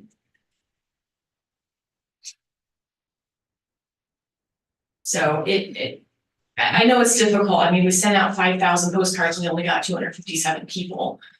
But if you look at some of the numbers, again, all the way in the right hand, the attended, yeah, we had a couple that had lower attendance, but we were mostly somewhere between 25 and average, I guess, I'll say 25 to 30 or so, which seems like, oh my gosh, we need more people, which we absolutely do, don't get me wrong, but I mean, the reality is that's actually pretty good for public outreach world. I did have one of my committee members last week, her father had, and she did because Dash told her to, attended the meetings, and I was actually chatting with him a little bit afterwards, and they expressed concern, understandably. So I was like, where is everybody? Why are there only 25 or 30, however many was at that meeting there? And I definitely understand, people like, we need more input. So she was talking to me last week that they want to kind of host their own event, if you will, kind of more their thing where, they get, their community and their neighbors and people to come to their barn or whatever it is. And I told them, yeah, just let us know, I'll work with you and we can come out and talk to people.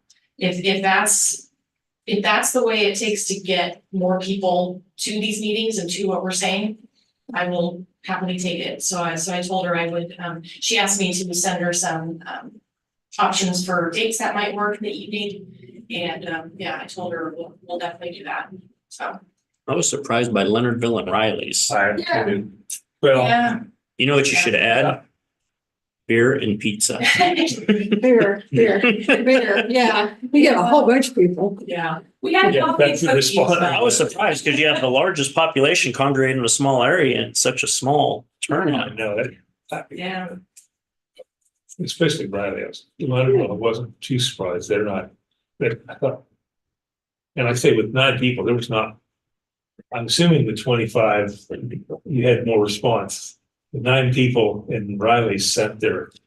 But even if you look at She They Randolph, almost had no questions. She begged for questions. even if you look at Randolph, that's not very Yeah. big, given all those Oh. townships involved. Yeah. But, I mean, that's a lesser 538, populated rural yeah. area, but I'll bet you the majority of them were from the rural area as opposed to the city. Yeah.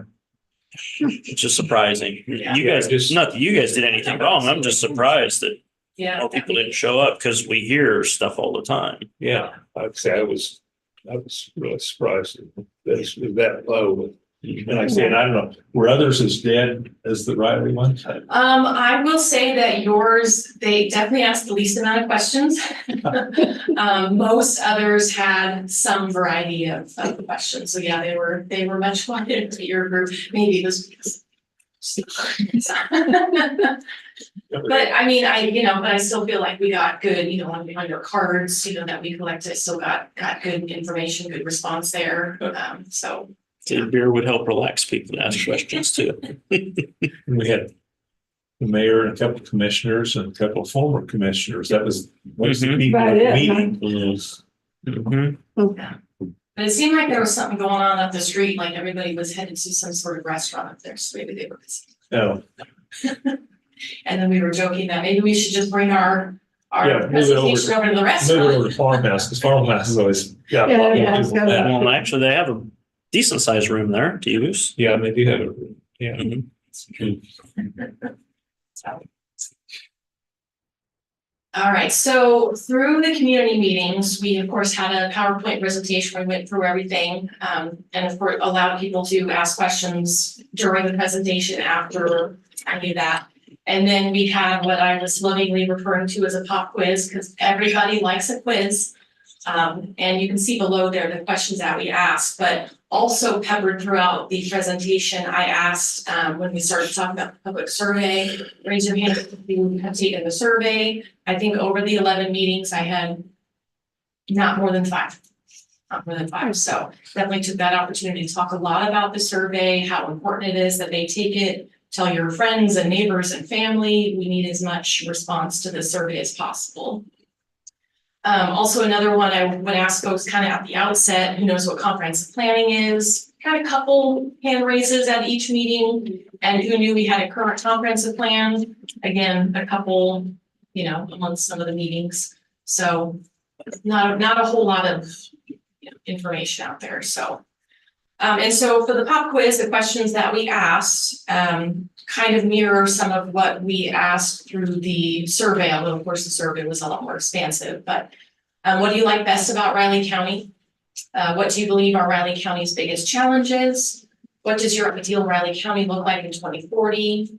What should we prioritize? And I made sure to explain to folks what I explained to you folks a few minutes ago, because that question used to be, what should we focus on and what should we not focus on? And that's not a good way of saying, it makes it seem like they're going to say, well, this is important, and we're going to say, well, we can't focus on that. So I changed it to what should we prioritize, and then talked about, again, that time frame, that short, medium, and long-term action plan, if you will. So we can include everything, knowing that we can't do everything up front. So what's the most vital, what's the most important? So we'll assign those the short term and proceed from there.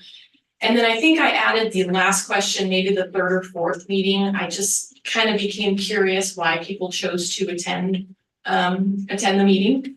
Got a variety of different answers. Some were as simple as my dad told me to, my wife told me to. And that's fine, they're at the meeting, so that's all that matters. So, but most people would say, and you'll see that in your packet, most people are saying just to understand what's going on, just to learn what's happening, how I can get involved. And that's all wonderful. That's what we want people to do.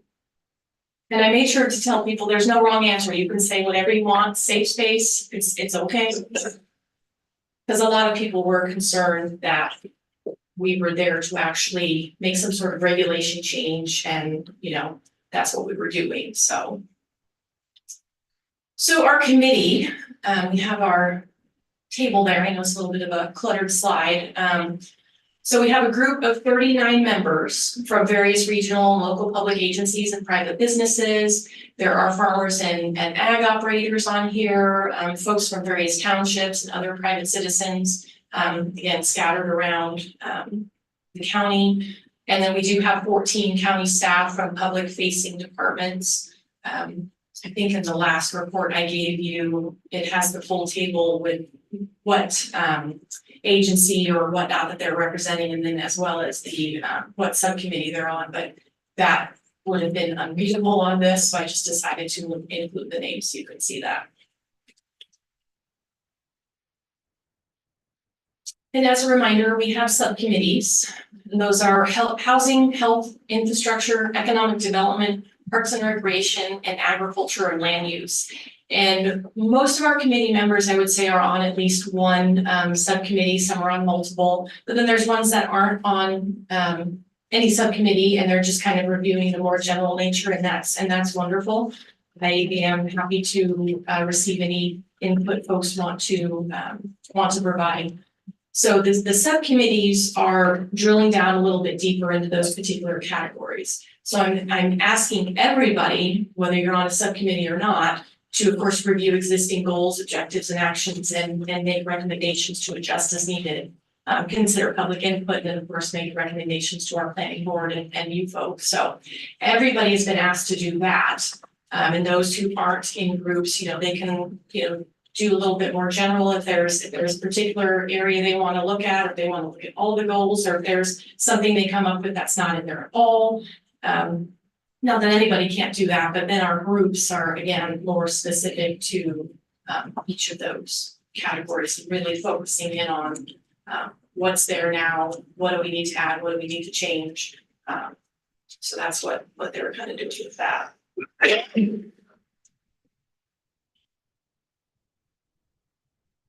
Right, so some lessons learned so far.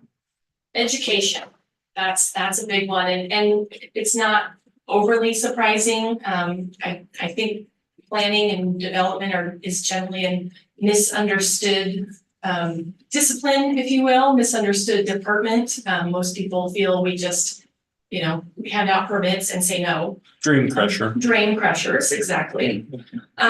We do our best to not crush anybody's dreams and work with them in some manner, but I digress.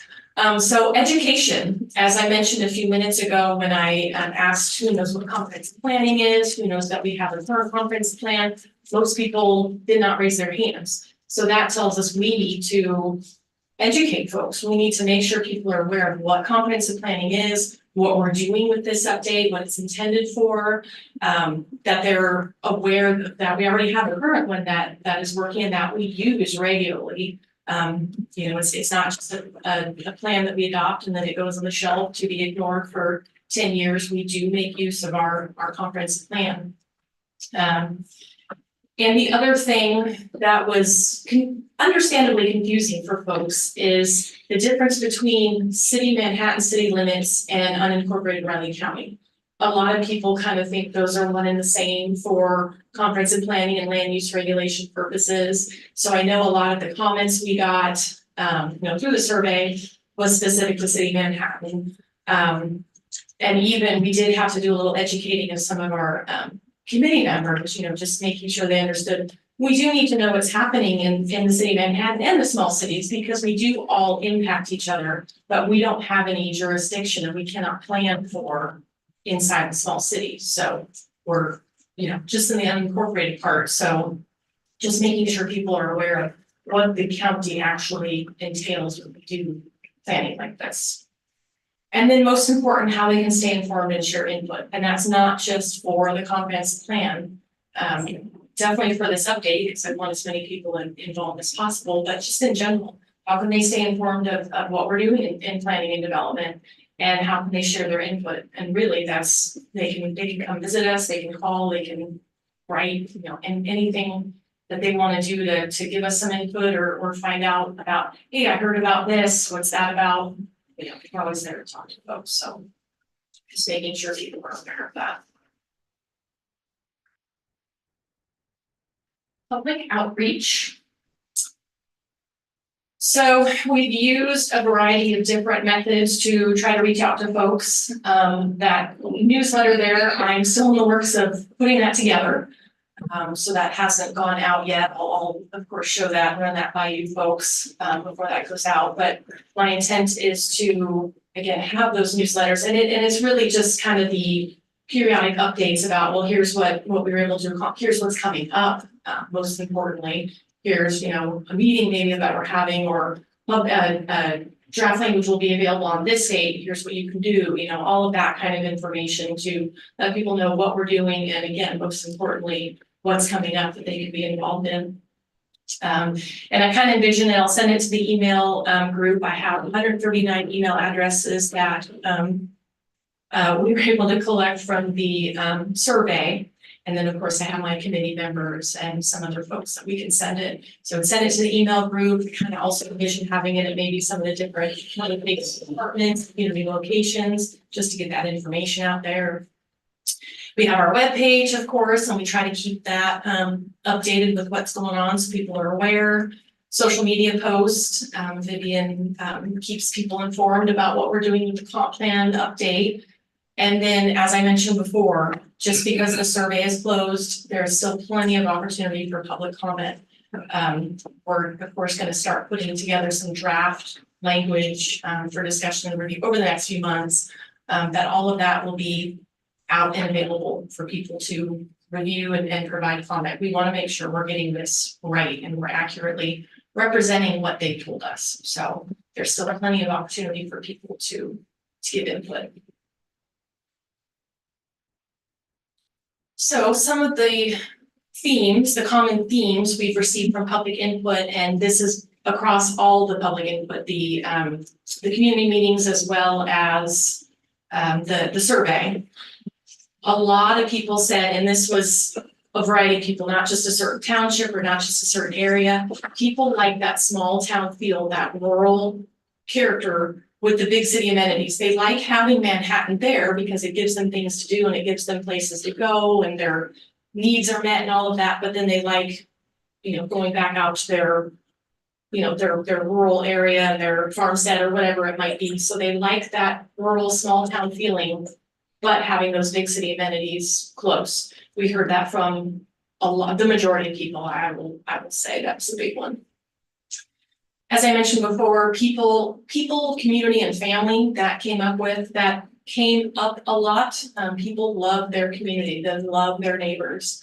Agricultural preservation and rural character is still very important to people. That's of course a big thing that Vision 2025 contains, and that's what we're hearing is that kind of idea is still important to folks. Agricultural preservation and the rural nature of our county are still very important to people. The pastoral landscape, we heard that from a lot of folks, just the beauty of the Flint Hills, of the prairie, of all kinds of different things. They love the landscape. Safety, as I mentioned before, was another big one. And then the balance. Most people understand that while they want to preserve the ag and the rural character, they also understand that our region is growing. People are coming, things are developed and whatnot. So seeking that balance, seeking the harmony, if you will, between understanding that and planning for it versus preserving. And we can do both. It doesn't have to be one or the other. So.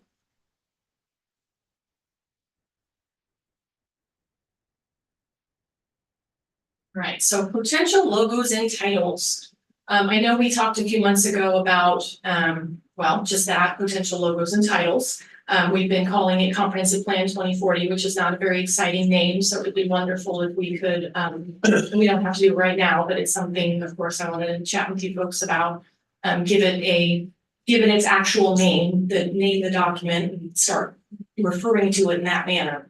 And then if we want to assign a specific logo just to the comprehensive plan, something we can talk about. Don't have to, but it's definitely something I wanted to talk about. You see at the bottom there, that's Vision 2025's logo. So that's what's on our plan. And then the one on the left was one that Vivian had come up with that we were looking at that, again, we know that we need to talk to you folks about. So just wanted to throw that one in there again. I'm not really recommending anything. If you folks want something certain, if you can bring some ideas, if you're like, nope, let's just use the regular Riley County logo, that's perfectly fine too. Just wanted to have that conversation. And some of the titles, and so trying to think about some of the keywords and themes from public input, and I cannot take credit for any of these. I pretty much did a Google search and said comprehensive plan names or titles or whatnot, and looking for kind of those buzzwords, for lack of a better term. So again, I did not make up any of these. So just, and nothing, I'm not recommending anything, or I'm not saying this is it, this is what you choose from, just some options that I found that could be fitting. Riley County Reimagined, Envision Riley County Forward, Riley County Horizons. I think Commissioner Ford said that to me at the beginning of this project. Riley County Next, Connect Riley County. Again, just kind of put a few together for you folks to look at and think about. Don't have to use any of those. If there's one that's catching your eye, that's great. I just wanted to have that conversation too, because I would like to, again, assign an actual title to the document now that you have the public input. That's what I was waiting for. I wanted to hear from folks, if there's common keywords or themes or whatnot that we could use. One that keeps coming to my mind, and I am a little concerned about using it, preserve Riley County. I like it, but I don't want to give the idea that all we're doing is preserving and nothing is gonna happen. I feel like it's a little too one note, if you will. So I did not include that on here. So it's worth. So I don't know if you want to talk anything about the logos and titles right now, or if you want me to run anything back, or we can do this another time. It's just something I wanted to put forward to you so we can be thinking about it. Even the first one to me is about the same as one that you had said, nothing. What I kind of reimagine saying, oh, we're all wrong, we're gonna redo it. Then That's a good it point. doesn't sound, That's a good point. that's a little. I don't have any great ideas. Nothing, like I say, with the other one you said. Doesn't fit, I don't think. I don't think we're trying to change everything. Right, yeah, that's a good point.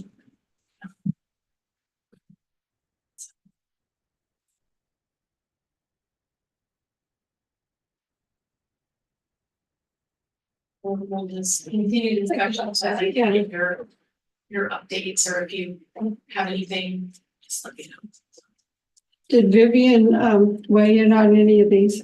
Actually, no, I did send those to her, that's a good idea. She's really good. She about is really covering good, yeah, with the words and whatnot, so yeah, I will send those to her. That's a good idea. So, but we'll keep talking about it, because again, it is important that we get its own name. Even if we keep the standard Riley County logo, that's okay, we still want the document to have its own name, of course, rather than comprehensive plan 2040. Yeah. Kind of our tentative timeline and next steps. So our subcommittees are continuing to meet, and I'm anticipating they'll continue to meet through January. I want to, as I was telling one of my groups last week, and I'm wanting to strike a balance. I want people to keep moving, but I also don't want to say you have to get it done by this date. And I don't want to place an unreasonable deadline on folks, but I do want us to keep moving. So it's my hope they'll be able to at least come up with some draft language. I'm not asking them to figure it all out by the end of January, but just provide some draft language or some, summary of what they're thinking about or talking about that we can, talk as a bigger group about. So, because I would like to have the full committee reconvene in February, get everybody back together and have each subgroup report back to the main committee about what they talked about and kind of where they are. The public input from the survey and from the community meetings is available. It's in your packet. We'll talk about that in a second, but all the public input, I'm envisioning January that'll be available for everybody to take a look at. Tentatively draft language available for public review in March or April, and that's the draft goal language, draft, objectives, whatever we've, been able to kind of come up with or think about so far. That's the draft language I'm referring to there. Of course, public meetings with our planning board and with you folks. I'll keep giving you your monthly updates, and then anything else that we need to talk about on a more timely time, if you will. I will of course do that. And it's still the goal to have this adopted by the end of 24, so we can go fresh into 25 with our brand new plan. So that is what we're targeting. I think it's realistic. At this point, I don't have any concern that that's just not gonna happen. But we're already at the end of 2023, so the end of 24 is going to come quicker than I think any of us realize. Let's see, okay, so that's my presentation. Any questions before I just talk quickly about what's in your packet? And I know I kind of covered it when we were talking, but any questions on the presentation or anything about this so far? So again, what is in your packet with the different graphs and charts is what the survey platform was able to provide in a report. So the report does include all of the comments and responses to each question, and that's what we're working on to compile in a useful format. But at the very least, wanted to provide you, these are just screenshots of each of these charts, so you can get the big picture in terms of survey respondents, what kind of demographics they fell into, who is responding to our survey. So that's what most of these charts are. You can see where people live, how long have they lived here, et cetera. All of that information is there. And then of course it's broken down. These are just yes or no, but it's broken down as there's multiple choice, if you will, so you can see the percentages of each grouping. Some of the questions the survey platform created as a chart like this. So anything that was visual, I just went ahead and included in your packet. So you can see how people rated what they like best about Riley County, and sadly what they like least, but that's okay. It's all important information to know. This was the, let's see, the type of businesses that are most important to folks. So you can see where those kind of laid out. And in most of these questions, with these charts, there's a follow-up question. Do you want to expand on that? Or is there something we missed or something like that? And that's where all the actual free form fields, if you will. I mean, people that have a character limit was just a field where they typed in whatever they wanted. So that'll, again, be provided to you folks once we kind of compile that, and then it'll kind of give a little bit more context to some of these graphics. What type of housing do you think Riley County needs in the next decade? Again, we gave a variety of different types, but then also a subsequent question was, did we miss any? Is there anything else you want us to consider that wasn't in the list above? We did get a few others. Same as I mentioned before, same with the Riley County parks. This is, if you don't visit the parks, why not? And it's a write-in. So I'll be able to provide that to you folks as well. People had a wide variety of different reasons why they don't visit the parks. So I'll have folks. And then do you think Riley have these parks? Well, on that parks were there only 4 people, or is it X'd out of the side? I'm sorry, say that again. On the parks graph, says there's 4 totals at the bottom, and it could be that it's cut off. How many responses were there? 454. It says 4 something. 454. 454? Okay, how did you get? Yeah, mine's all crossed out. That's pretty good. Doesn't Oh, work. No. I tried that before. I get this stuff. Cuts off stuff. Okay. Sorry about that. Yeah, that's on mine either. I'll make sure you folks have all of the information. Okay. You can at least see on the side there how many responses there were to, that fell into each question, each value. Let's see mine. All my totals are. Yeah, see, mine shows. Say mine can't, mine doesn't show for some reason. It's got this thing on the Shut off. side. It's weird. But you don't have it. That's right. Okay.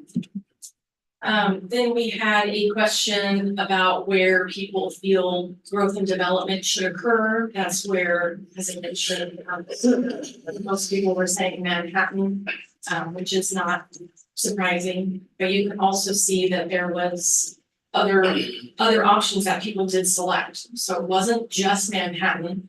Yes, the bigger piece of the pie says go to Manhattan, which is again understandable. And not surprising, but there were people who indicated other options as well. This is the internet question. Again, the internet's a big thing now that wasn't necessarily back then, so we asked if it was reliable, affordable, or unavailable. I mean, people could select more than one, it wasn't just one or the other, it's multiple choice, if you will. And then we did ask some demographic questions, just to kind of get an idea of who's answering our survey, you know, where these answers are generating from, how old people are, how long they've lived here, household income, all of those kind of standard demographic questions you ask folks. Level of education, employment status. That's what we kept it at. Obviously, as I'm sure you know, you can ask a lot of different demographic questions, but kind of wanted to think about, okay, what's most important. I kind of wanted to stay away from the the gender question and you know, just I wanted to get information that would be pertinent to what we're doing without, you know, I didn't want us. So yeah, that's some of the charts from the survey. I will, and now Commissioner Bowie, I'm seeing where you said it's cut off, so I apologize about that. So I'll make sure that you guys have all the information. I see on mine, You see it it wasn't on cut off. No. On hers, it is. It's cut off, yeah. It's just mine that's, even when I make it really big, I don't get it. I don't know why we have to have that on every, You actually need to make it smaller to see it. I tried it. Yeah, she tried. Didn't. Oops. Well, to see, they've got that strip down the side. Yeah. When I'm looking at mine off of email and I see it fine, so. Well, I see mine off, and it doesn't have that. Mine was that way on my home computer too. I had this on. And then the other item in your packet is the answers we received to our questions from each township. What we did was we gave everybody a set of index cards and a pencil. Some people just wrote it all on one, some people used multiple, that was perfectly fine. Some people didn't do it at all, and some people didn't use their cards, and again, that's all fine. The idea was that I would give people a few minutes to write down their answer, and then I would ask people to share if they wanted, it's voluntary. And then it was my kind of thought that would generate conversation or generate discussion, and that pretty much amongst all of the meetings that didn't really happen. So, you know, so we just kind of went with, okay, who wants to share? And you don't have to, and just give me your cards if you can. And so if you've had the chance to look at it, some of them probably aren't going to make sense. Because I'm sure, as you can imagine, some people's handwriting is not readable. So we did the best we could to scrutinize those cards and see, okay, based on this word, what do we think this other word could be? And some of them just did not happen. So, and we put down what we could read, or again, some of them were just a question mark. So again, as you read through those, you know, through their response, we literally did it verbatim as to what was on the card. So if something doesn't make sense or it's not complete or whatever, that's just what the card was. We wanted to reflect exactly what was on the card and not make any assumptions or make any edits or anything like that. So these are the different questions for each township. So we have been able to compile all of that for you folks. So that's just what that contains. And as I mentioned, why did you choose to attend this meeting? I think that was meeting 3 or 4 that I started that one, which is why there's no answers from the first couple. So the answers contradict within the answer. Sometimes, no. Mhm. You know, fixing up the roads and lower taxes. Yes. That's constant. That's kind of, Yeah. And then there's a couple of them saying, referring to Manhattan High School needs to be divided up into 2 buildings. Yeah. yeah. As I mentioned, we did get a lot of comments to the survey, and even for some of this that, we knew for sure it was specific to Manhattan, and that's just that. Not, that lack of education, understanding that it's not the same, and we can't do anything in Manhattan, fortunately or unfortunately. So that's all The there. school districts, any of them, you can't really do a lot. Right, yeah, we can collaborate, which we do, that's preferred, of course. We have several folks from the city on our committee. We should collaborate, we should coordinate and all of that, but we can't, cross plan, or we can't, So that's what I have, that's what's in your packet. Again, next month we'll have all the survey written responses in some useful format for us to review and show you folks and show the public. And then we'll just be back to our normal, monthly update. Any questions or comments or thoughts or any of it at this point? Actually, and obviously I didn't read all, how many pages, 27 pages. It's fine, so I'd do some, like one of them, quite, for instance, my dad told me, Yeah. he says, because the young people need to be involved in this too, Yeah. which I thought was really a good answer. Yeah, absolutely. Yeah. That's why I told folks, there's no wrong answers. All that it matters is that you're here. If you know, want to shake your fist at me and yell at me, that's okay. You're here. That's really what matters. You're here and I will say everybody was very respectful, even if people maybe were a little wary of what are we doing, what's going on, you're gonna do X, Y, and Z. Everybody's very respectful. You know, people had a lot of different questions. People had a lot of concerns.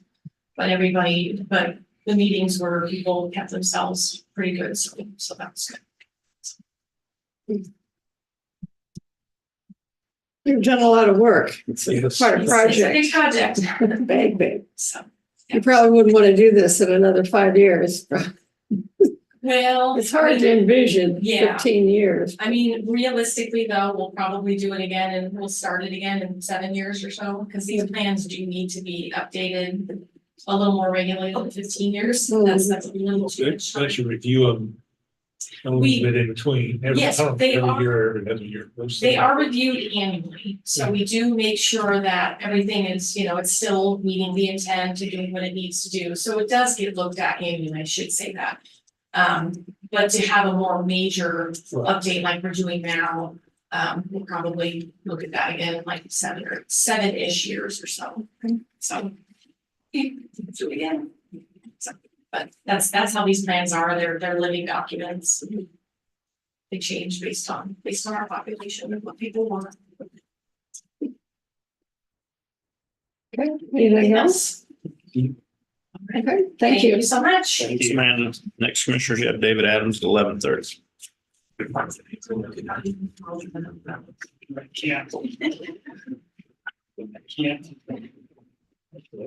She was scheduled for an hour, you're not. You're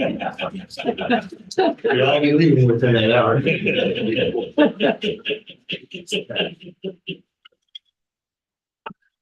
No, definitely gonna have to get up.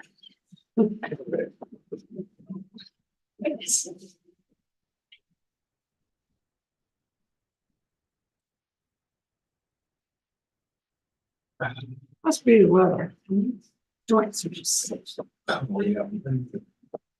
to get the 7 years. Looking forward to that. Yeah.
What do you say?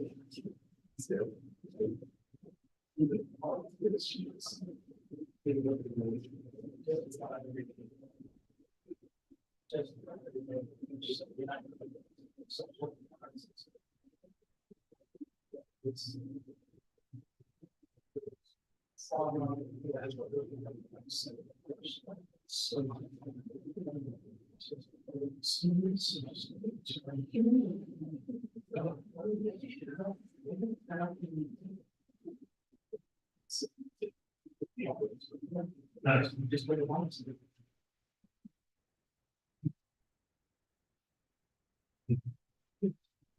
Oh.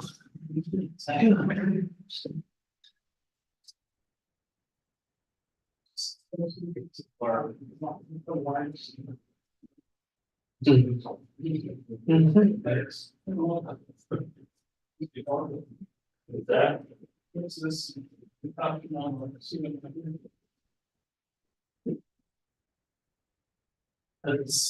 not precious, like. Oh. That's.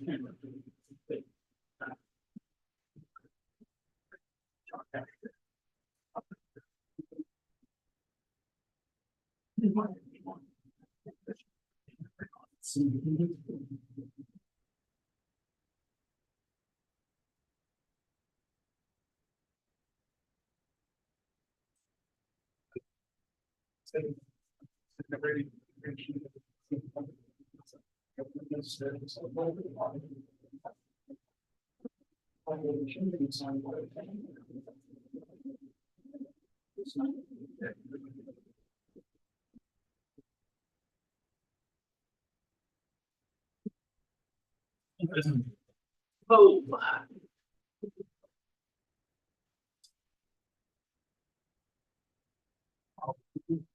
Yeah, I'm good.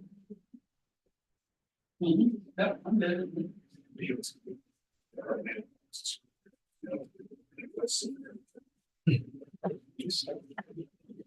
Who plays tonight?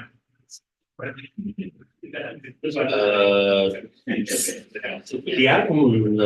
Eagles, I think. I tell you, that one Bills receiver made a heck of a catch yesterday. Stephon Diggs. The one hand and brought it in.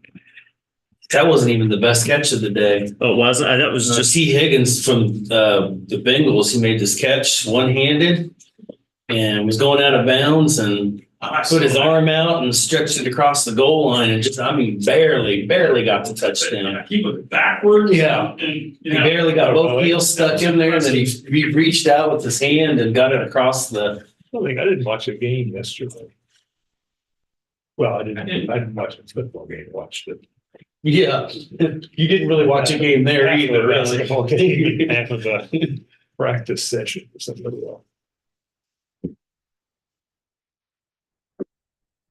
Got a little different this week with the 3 games they had on Saturday. NFL. Yeah, they do that after college. Yeah, Yeah, I saw a lot of internet articles about that. Why are they doing that? they do it. Usually it's just 2, but they did a 3rd one this year, I guess, on the NFL Network. But also bowl games started. Yeah, they had 7 of those on Saturday too. I heard there was one that had some atrocious score or something. Yeah. I just heard a little snippet on the And then they radio. had the Division 3 playoffs and the FCS quarterfinals or semifinals. Semis. No, she stopped that, so I can stop it. No kidding. South Dakota State and Montana. Talk to more people today that feel that way today. Just tired today. Yep. It's at the end of the year, you know. Just talking with Commissioner Ford about it. I think everyone's ready for a break. Just done, you know, it's just, and I slept good last night, because I did. Me either. Me either. No, I think slept well. Yeah. It's not, December hasn't been as crazy as some Decembers have before. I don't know. Anyway. Maybe I've just gotten used to it. It just doesn't feel like it anymore. I mean, seriously. Crazy's used to crazy. Yeah. Might not be a good thing, Commissioner Ford. No, I know. Agreed. The traffic sure crazy. Oh. Goodness. I thought it would be better with the students gone, but it seems like that once the students leave, everybody else comes in, you know, it's just. I'm just astounded at the traffic from Early morning too. 5 o'clock to, and now it's about 5:20 to 5:30 just for me from work to get out of town on this section. It is just backed up. I kind of quit going to the Yeah. gym from about 4:15 to about 6 o'clock. That window's shut off because you can't It didn't used to be that way. can't get out of any place over there. Those turnoffs off McCall now. You just You can't. can't get, You yeah. can't get off. I mean, the way the traffic is timed, one line of traffic's coming through. And then as soon as that one's done, the other one's coming through right behind it. You just can't get through. So anytime you want to cross town, 50% of your time is sitting at the stop. Yeah. I usually take Fort Riley coming around And town. I think we're You getting know, to the point that's, where we gotta rethink how we're doing stoplights, just in I general. used to wait 10 to 15 minutes after 5 to leave because that's where I could get out quicker. yeah. And you can't do that anymore. Yeah. I wait 15 to 20 minutes and I'm still waiting. It's ridiculous. I don't know what's called. Yeah, I haven't been able to figure it out. Ready, David, commissioners? Morning, good morning again, Commissioners. David Adams, with a building update. As I said this morning, we haven't had an update in a few months because everything's been kind of on hold. But since we did the grand opening of the North County Station, but so with that North County Station, we received a substantial completion certificate and we're reviewing. One of the things we noticed is there's a provision in there due to the generator not arriving until mid-March. But there's still a few punch items list on, bunch of items on the list remaining. The big one that we have now is the base in the shower and the bathroom has popped up. So Schultz was out there last week and it's gonna take some work to get that fixed. So, I believe they're gonna be back tomorrow. But it's going to be, that's not a quick fix, it sounds like, but it's popped up, and so when you take a shower, it runs out the shower and not down to the drain, so. And then What kind of base is it? I just, it's a 3-piece shower base and then. Oh, it's acrylic probably. Yeah, it's down and then that piece goes on and then. Oh, goodness. So, Yeah. but the backside of it's popped up, so. But Schultz is working on that. And then while I was in here earlier this morning, I received a text message, one of the garage doors keeps blowing a breaker. So the electrician is supposed to be coming out to look at that to see why all of a sudden that's popped up. So, but Always something. always something, but Everything started. New construction and stuff. That's an easy. so they'll be working on, most everything else is done. So. So no generator, you're predicting an ice storm January, February. Oh, let's shut that up over there. That's not even funny. No. I mean, I thought we were friends. So He was on the good list there for a while, wasn't he? Him? Yeah. I don't. I mean, Nothing on the good list. honestly, he's on a pretty good list. But, It's a short list that he. and the front door is in, I don't know if it was put up on Friday or not, because they had to put in the glass into it and such, but it has arrived from the manufacturer, so if it's not in, it will be in really soon, so we're getting pretty close, so. Total cost spent is $1,012,953.66. This is as of late last week. And maybe that's John, because I had some questions about the architect fee on that thing. I don't know. Okay. Yeah, I don't know. I'd have to ask John.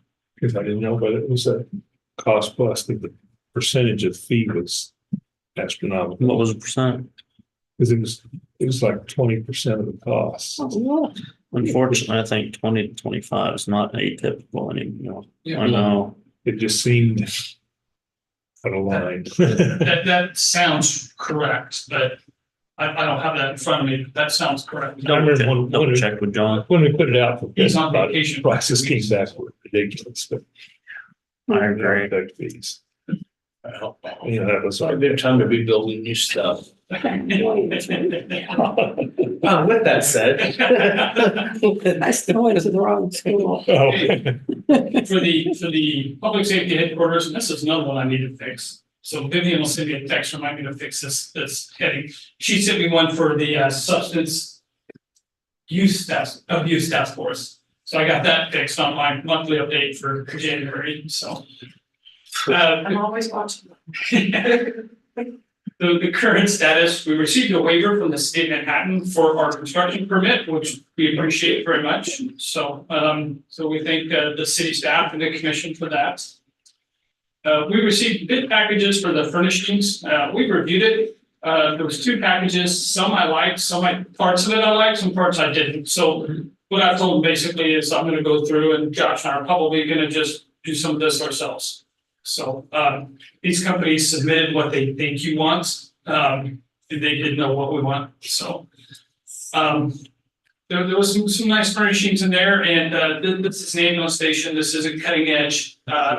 This isn't the Jetson style furnishings. So, and some of those things, that's what it looked like. Dibs on the robot. Yeah. I could see in one of those little napping bubbles chairs.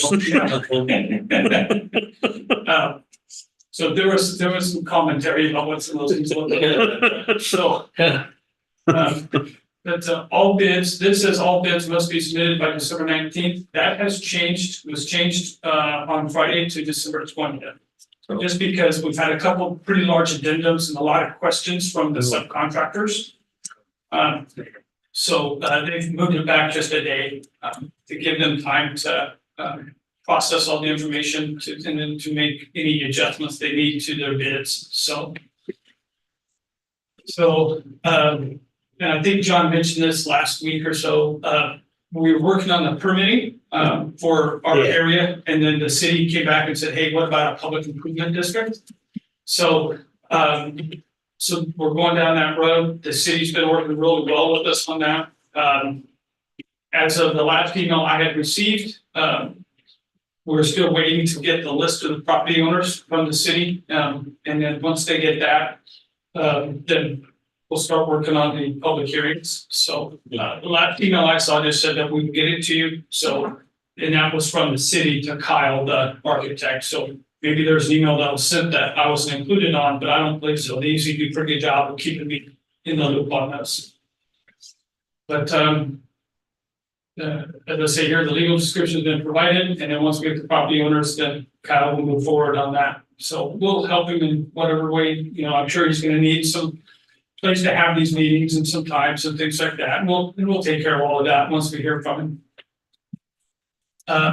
The station plans have been submitted to risk reduction for approval. I had a couple of questions early on from them that were pretty simple, but so we're just waiting on that. So,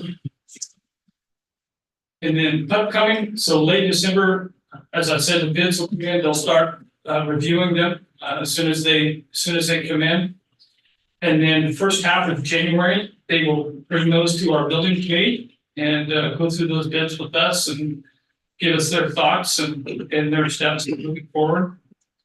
And then second half of January, come into the commission to present the budget. So what all will be part of that meeting, I'm not quite sure. That'll be something BHS and Arc Images will kind of give us the groundwork, and we'll help them with the layout, how that'll work. So, and then groundbreaking middle of March. Okay, so total cost to date $732,725.17. Any questions about any of that?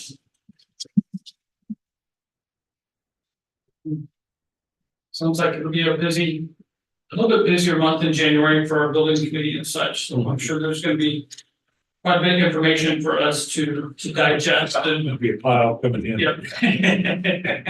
So PHS has done a good job of trying to keep us informed of what's going on and such. So it's slow now, pick up again, and hopefully we'll break ground. First of all. Yeah, good to see. Absolutely. I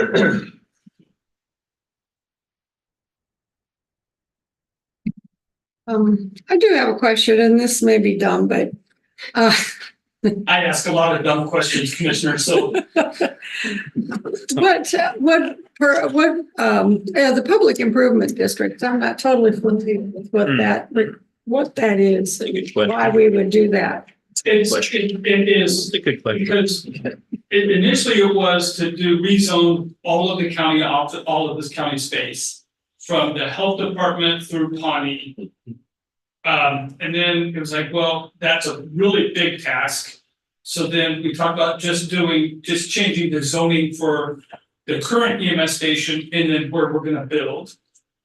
But the public improvement district and Commissioner McKinley looks like he has a better idea than I do. But it just changed that district, which makes it quicker and easier for us to rezone for any future work in that county area. So would that include the FCRC and the health That's- department that's- and then are you building that whole area? And the existing Yeah. stations, Existing. Yeah, right, yes. but they didn't extend down through where that next building is, the old. The genealogy. Genealogy and Right. that. Pawnee. Yeah, it's just those county, But then if we, yeah, but instead of rezoning just for this building. And getting at that, they said, why don't you do it for the whole area? So if you ever want to do any work on the other ones. So then we don't have to go back in. We should I'm gonna think think about so. going up west to up and through the museum too. it just makes it its That's not our own, problem. Its own problem, its own entity there, yes. But if So we ever need to add on or do something, then we don't have to go back through a zone thing. It's just. we're, Through the it's county. slowing us down a month now, maybe, but it'll help the next time that there's a project. It'll We help. can't start. in that. We're not gonna try to start it in January. anyway. Right, yeah, We don't we- need a whole Yeah, January. we were gonna be lucky if we were to break ground in January, not have, Yeah. it'd be ground frozen and the weather just horrible and, where they couldn't work anyway, so, Don't jinx us for March. well, I'm not for January. So that would have to be approved by the city commission, is that correct? I'm not sure. It's a public hearing process, just like any other. Any other district. one? I'm sure. All right. But since this was the. They just have to do it by ordinance instead of resolution, but the process is still basically the same. Since this was brought forward as a from the staff, it'll have obviously staff recommendation for the commission to do that. Okay, thank you. Learned something new today. I'm learning all the time. Okay. All right, thank you very much. Thank you, David. Thank you, David. Have a good week. You too. John, you may have to sprint over to the city. Yep. I don't have anything else. Come in. Just one short thing. Do commissioners have a favorite Pop-Tart flavor? And Salt, no, water, and vinegar. if you are, that's what you're gonna get. So be No, careful what you ask for. Strawberry. So staff, Are you Vivian. Because I was gonna bring. Vivian and Elizabeth, and I think the REACH committee are gonna work on a countywide organizational departmental Pop-Tart distribution day Unlike for, Pop-Tarts. we'd have to get you one by Zoom anyway. Well, that's It's on true. the 28th of Oh, the that's bowl right, game. it's for the. bowl. You're off. I don't have to Anything have chocolate. Pop-Tarts. We may be limited to purple and white. Oh, that's okay. Okay. Actually, that's That's- fine. that was Purple my insides, which would be recommendation what, But I'm sure we could do special. mulberries. So we're gonna try and do something a little Oh, okay. big for the That's bowl great. game. It's a departmental wide, Oh, okay. organization wide, not department. Just not Tide Pods. No Tide Pod Pop-Tarts. There's so many things we're just gonna knock on wood for everything today. No Tide Pods, no ice storms. Well, what did you say, vinegar and Salt, water, and vinegar. It's just something I think they're, with frosting on it? I think that's what it is, yeah. Chips or something. I think they're just doing that for like promotional things for contests during the bowl games, to see if That's people, strange. one, will eat them and how much they will actually eat them if they do. But university did a little like video or something of some of the players and they went through their, what they would favor. Oh. Some of them were pretty standard. A couple of them were interesting. Some were prime rib and something. No. They put frosting on these things too, don't they? You get problem with prime rib with frosting on it? Yeah. How you would do that? No, they make a few without frosting, Ew. but need more sugar. Anyway, next Thursday, so Yep. So look forward to That it. sounds good. All right, well, with that in mind, I make a motion that we adjourn the December 18th meeting of the Riley County Commission. I'll second. It's moved and seconded to adjourn the December 18th meeting